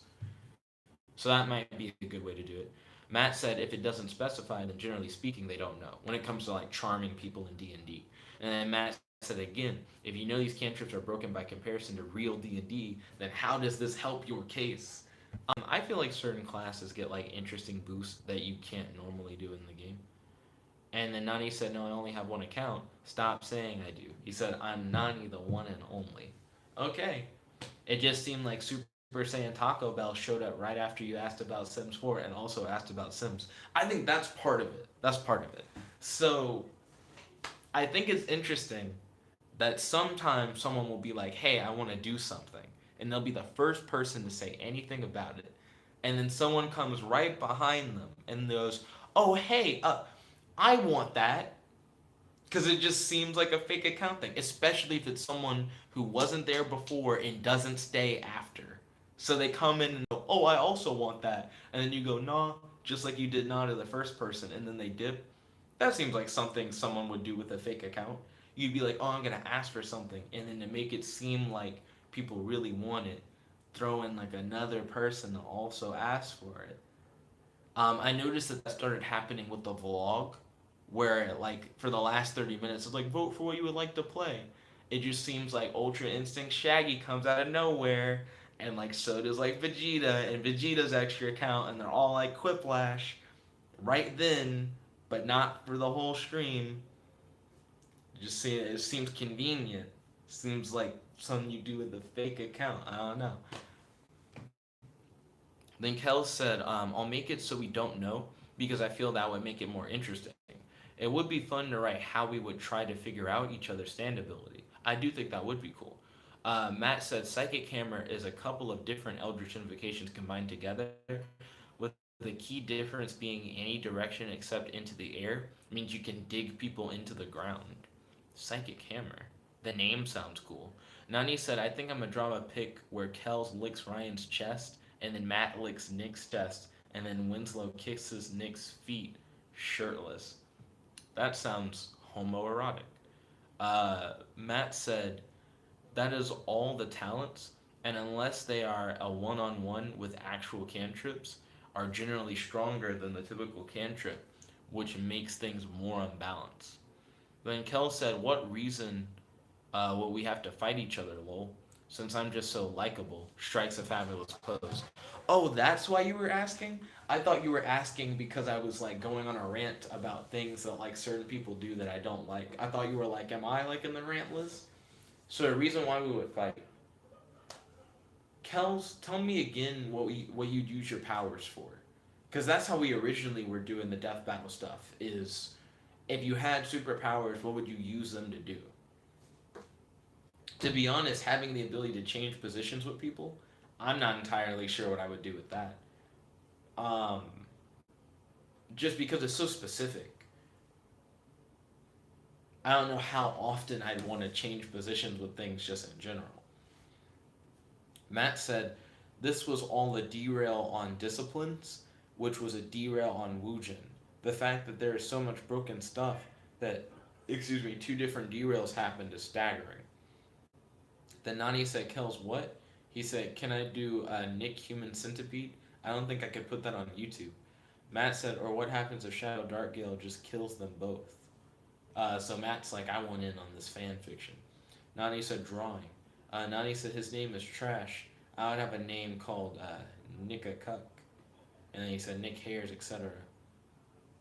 And then Nani said, Winslow the Rapper. Then Kel said, I was asking if I was on the rant list for real. He said, I'll just think of like a comedic way that we fight, because the cause of the fight isn't that important. That's fair. Maybe we could just fight to be like, let's test out our abilities. Matt said bloodlust is just easy. That is what people normally do, and like who would win fights. It's like they're bloodlusted. They just for whatever reason are out to kill, and they're boom. People don't normally explain why. They just go, they are bloodlusted. But you could be like, there's some extra force that bloodlust us. Maybe they just want to see two powerful people fight, and they're like, the only way that I can really do that is use like my manipulation abilities to bloodlust them and then make them battle. Nani said, why haven't you done D&D? So we essentially finished all the D&D campaigns. Also, we don't do D&D except on Thursdays and Fridays, but both the Thursday sessions and the Friday sessions have like had their finales. They've like officially ended.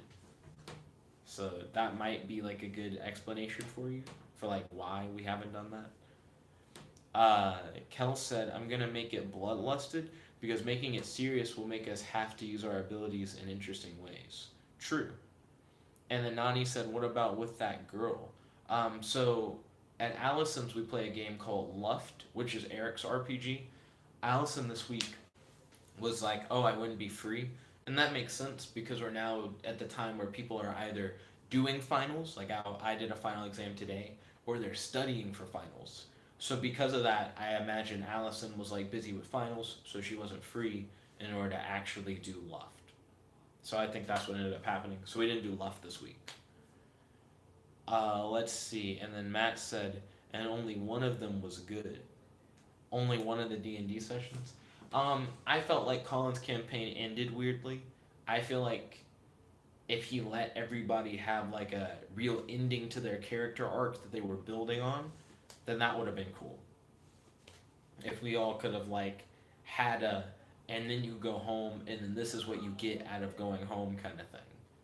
Or similar to last campaign and Gerard's campaign, you get like a wish. What would you wish for? And then based on like what you would wish for or what you wanted out of your character, and like maybe how well you did on a check, depends how close or far your character got to achieving their goal. Excuse me.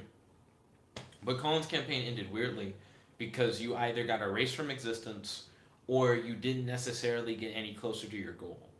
If anything, it was like, by doing this story, you fucked up the world. Congratulations. And then that was like the end. So it just didn't feel satisfying.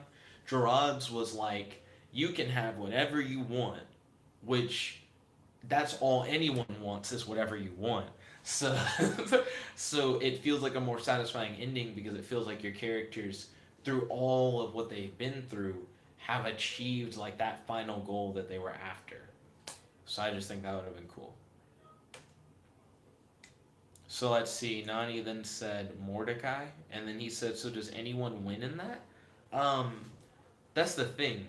I feel like a good campaign, like if there's no like sequel planned, right, should probably end with the characters achieving their goals or getting closer to achieving their goals, or maybe failing to achieve their goal, but in a more direct way.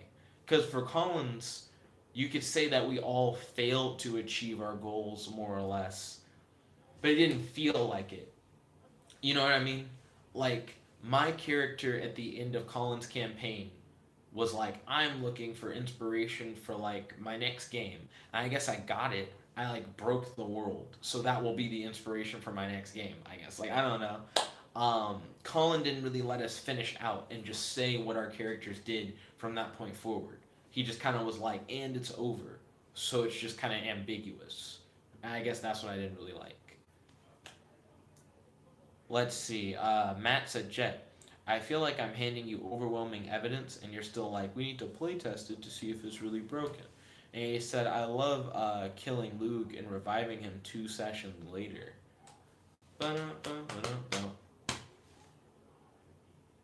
Let's see. Then Kel said, I'm tired, so I'll see you later, fam squad. And he said, and Nani, good luck with that hentai with all of us. Then Nani said, oh, thanks, Kels. Then Ryan said, hi. He said, I thought the stream was ending at 1. Probably should have. Then, I'm not sweating, Nani. Sweat free, my boy. Um, but yeah, I probably should end the stream. Kels is dipping, cause sleep. Matt said that my opinion isn't enough. We can bring Gerard in tomorrow. Um, it seems like Mystic is good. I just don't know if Mystic is broken. I do think the Mystic Charm thing is really good. Like it's odd. Hold on, because this is an interesting point. Mystic. The reason why I was gonna say Mystic Charm is good is because Mystic Charm is like better than like a level 2 spell that like does the same thing. But my thing is it that Mystic Charm is good, or that level 2 Charm person spell is just bad? Because I don't know. I think a level 2 spell for charming a nigga is actually like kind of dumb. I actually prefer it being like a cantrip kind of thing than it being a level 2 spell. I think that's the gross part. Nani said, so D&D tomorrow? Nope. There isn't like a new campaign. Then Nani said, why don't you start a campaign, Nick? I'd rather play like my own games that I make up than play D&D. Also, I don't like that whenever we play D&D, we play it for like hours and hours on end. I prefer playing RPGs for like an hour. Like 1 hour of playing an RPG, I think is sufficient. That's half the time you would spend watching a movie. But whenever I play RPGs with people, they normally are like, let's go for as long as possible. And I'm like, I don't really vibe with that. Winslow really likes going for like really long periods of time. Um, and I feel like it's kind of like a burnout. It's not that I can't think of like more ideas. It's more that like at a certain point I just want to do something else. You know what I mean? Like it's not that the RPG isn't fun, but I hit my limit with like my enjoyment, and I'm like, let's just do this like later.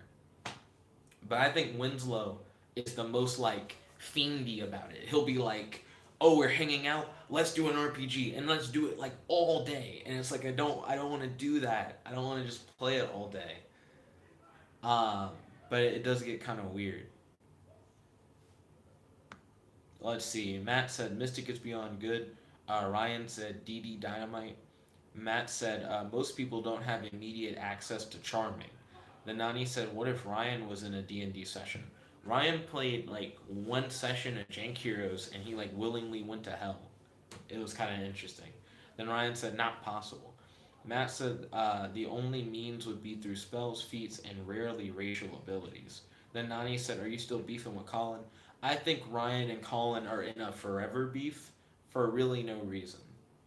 I just don't think Colin would ever want to hang out with Ryan. So I don't think they'd ever really get the opportunity to just hang out. And then Ryan's like, I've never met him. Like, Ryan and Colin have never met. But I feel like Colin is kind of stuck in his he doesn't like Ryan thing. And then Ryan, I think, based off of the fact that Colin doesn't like him, already is like, well, I don't think I would vibe with him. And then they just have a weird thing. I just think they never really hang out. Matt said Charm Person is level 1, but only has 30 feet as opposed to 120 feet. And then Nani said it gets weird. Why? Then Matt said in Oh, are you asking why is it weird for like playing a tabletop RPG for longer than like an hour? I don't know. I think an hour is a good enough time for you to have like explored in the world for a bit, some like new shit to happen, and then you can have a cliffhanger, and then you can start having like theorizations and like discussions about what might happen next. I think that's one thing that I feel like people sleep on, but for tabletop RPG like game sessions, I really like the hype in between sessions where it's like, okay, let's talk about how the session went. What did you like? What did you not like? What do you hope to happen in the future? What do you hope not to happen in the future? What characters did you really fuck with? I like the feedback. I like the discussion. I like that build up. I just feel like we either don't do it or we do it very minimally. Or we do it to a point where there's like a lack of satisfaction with at least one of the parties, like involved in the discussion. Matt's like, that's stupid. Let's just play the next part of it. He's like, I don't understand what the like hype and theoretical discussion is really about. He's like, you're the GM, you should just know what happens. And then Winslow will like somewhat get into it, but Winslow will want more like hard confirmations on things. He'll be like, because you're the GM, can you just tell me like this thing, like whether or not it's like right or not? And I'm like, I don't know because I haven't actually done it. Like once we get in the moment, the story will unfold. But I'm not writing the story ahead of time. I'm like improvising a story as we play. That's like a big part of it for me that I like vibe with. Let's see. Matt said, "And charms person specifies that the person knows they are being charmed after it." He said the only caveat is that the talent is only for a turn, whereas the spell is for an hour. Then Nani said, "Why don't you tell Winslow that I like enjoy the hype part?" I've told Winslow that I only really want to play for an hour. Like I've mentioned that to Winslow before.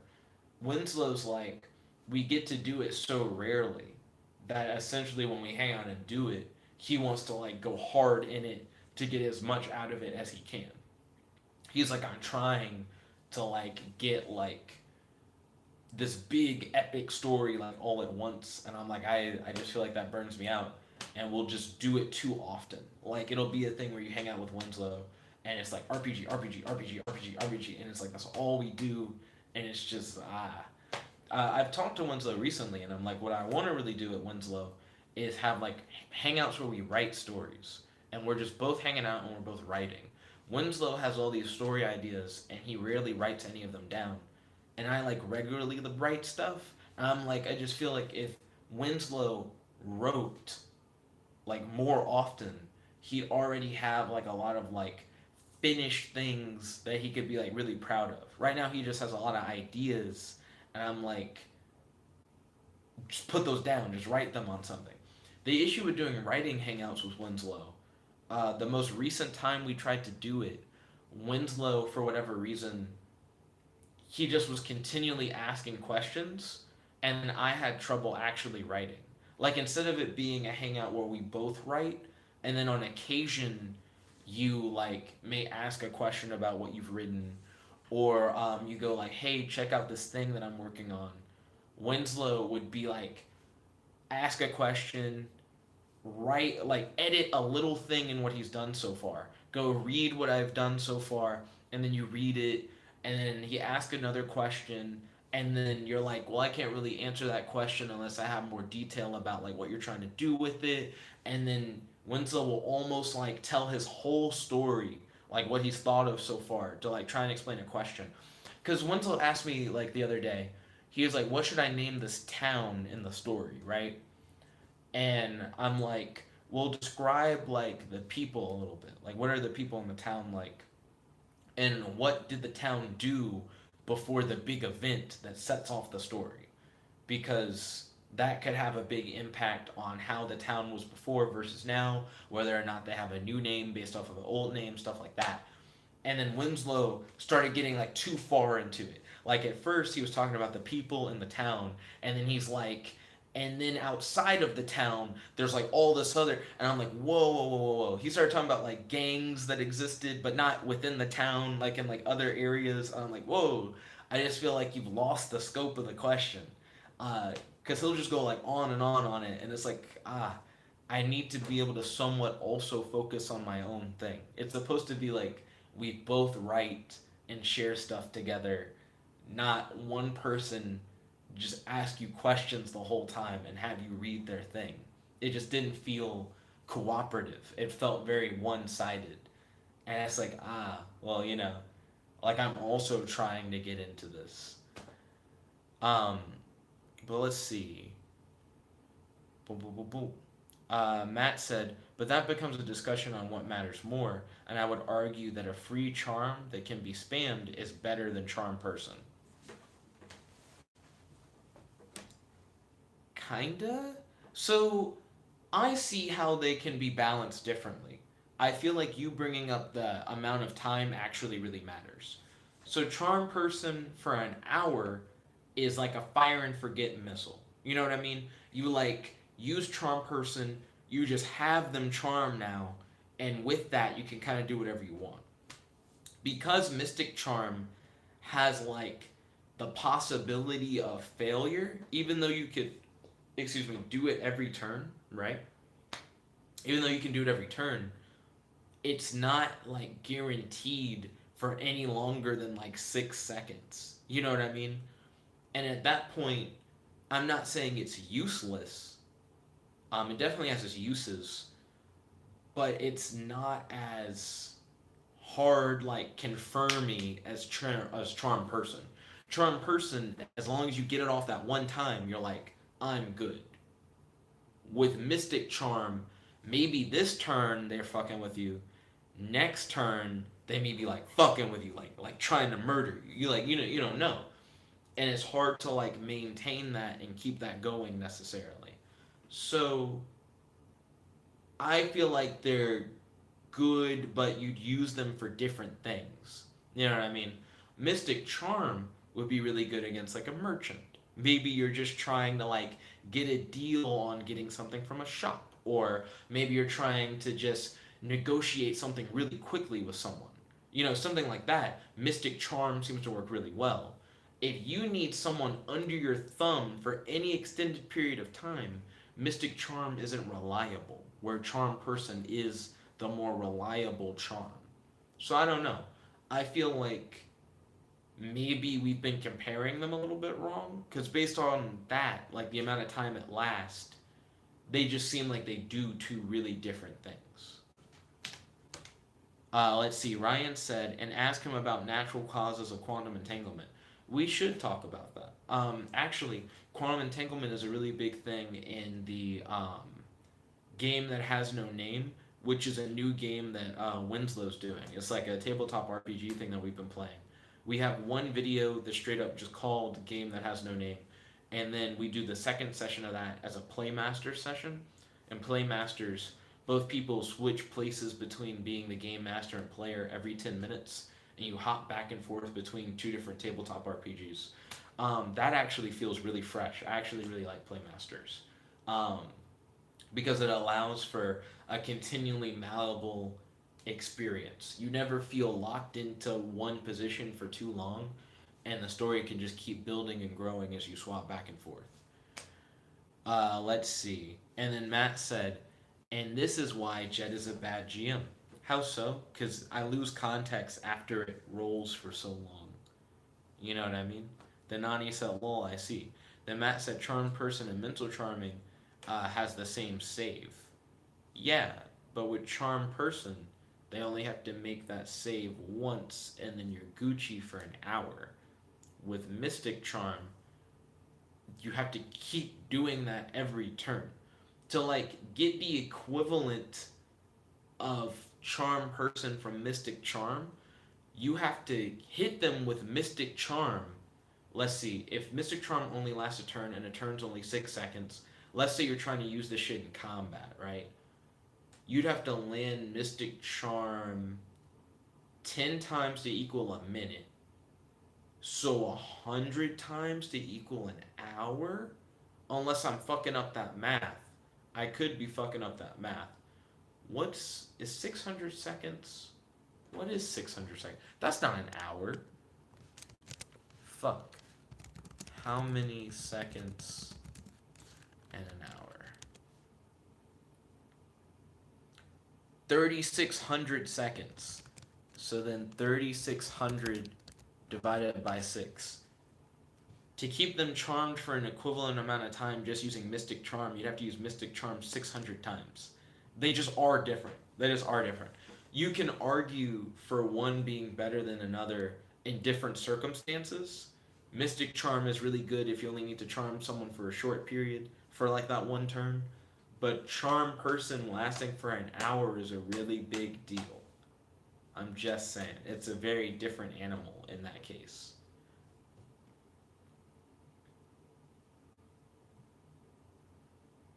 Let's see. Matt said Mystic Charm is more usable in combat since it's just a cantrip, so it makes Charm more viable in combat. He said, as for outside of combat, since it's subtle and the person doesn't know entirely that they're being charmed, you can just go hard.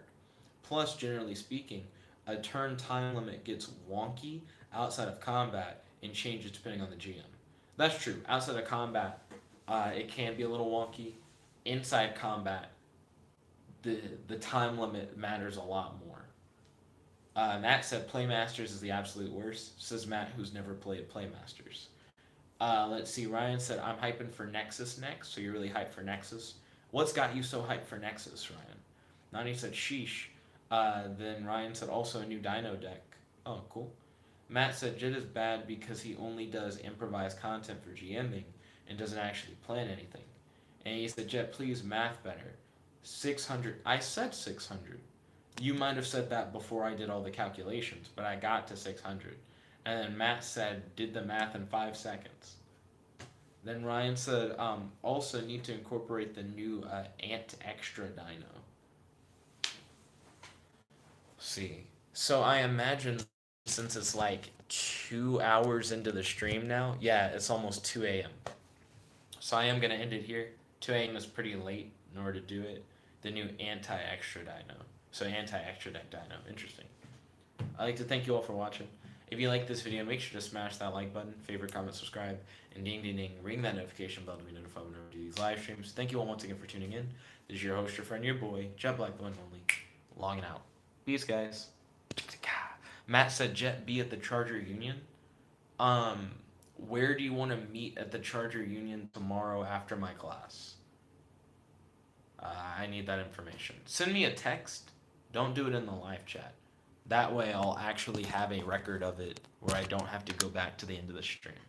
But thank you all once again for tuning in. If you like this video, make sure to smash that like button, favorite, comment, subscribe, and ding ding, ring that notification bell to be notified whenever we do these live streams. Stay tuned. I'm about to set up the fan poll. This is your host, your friend, your boy, Jet Black, the one and only, logging out. Peace, guys.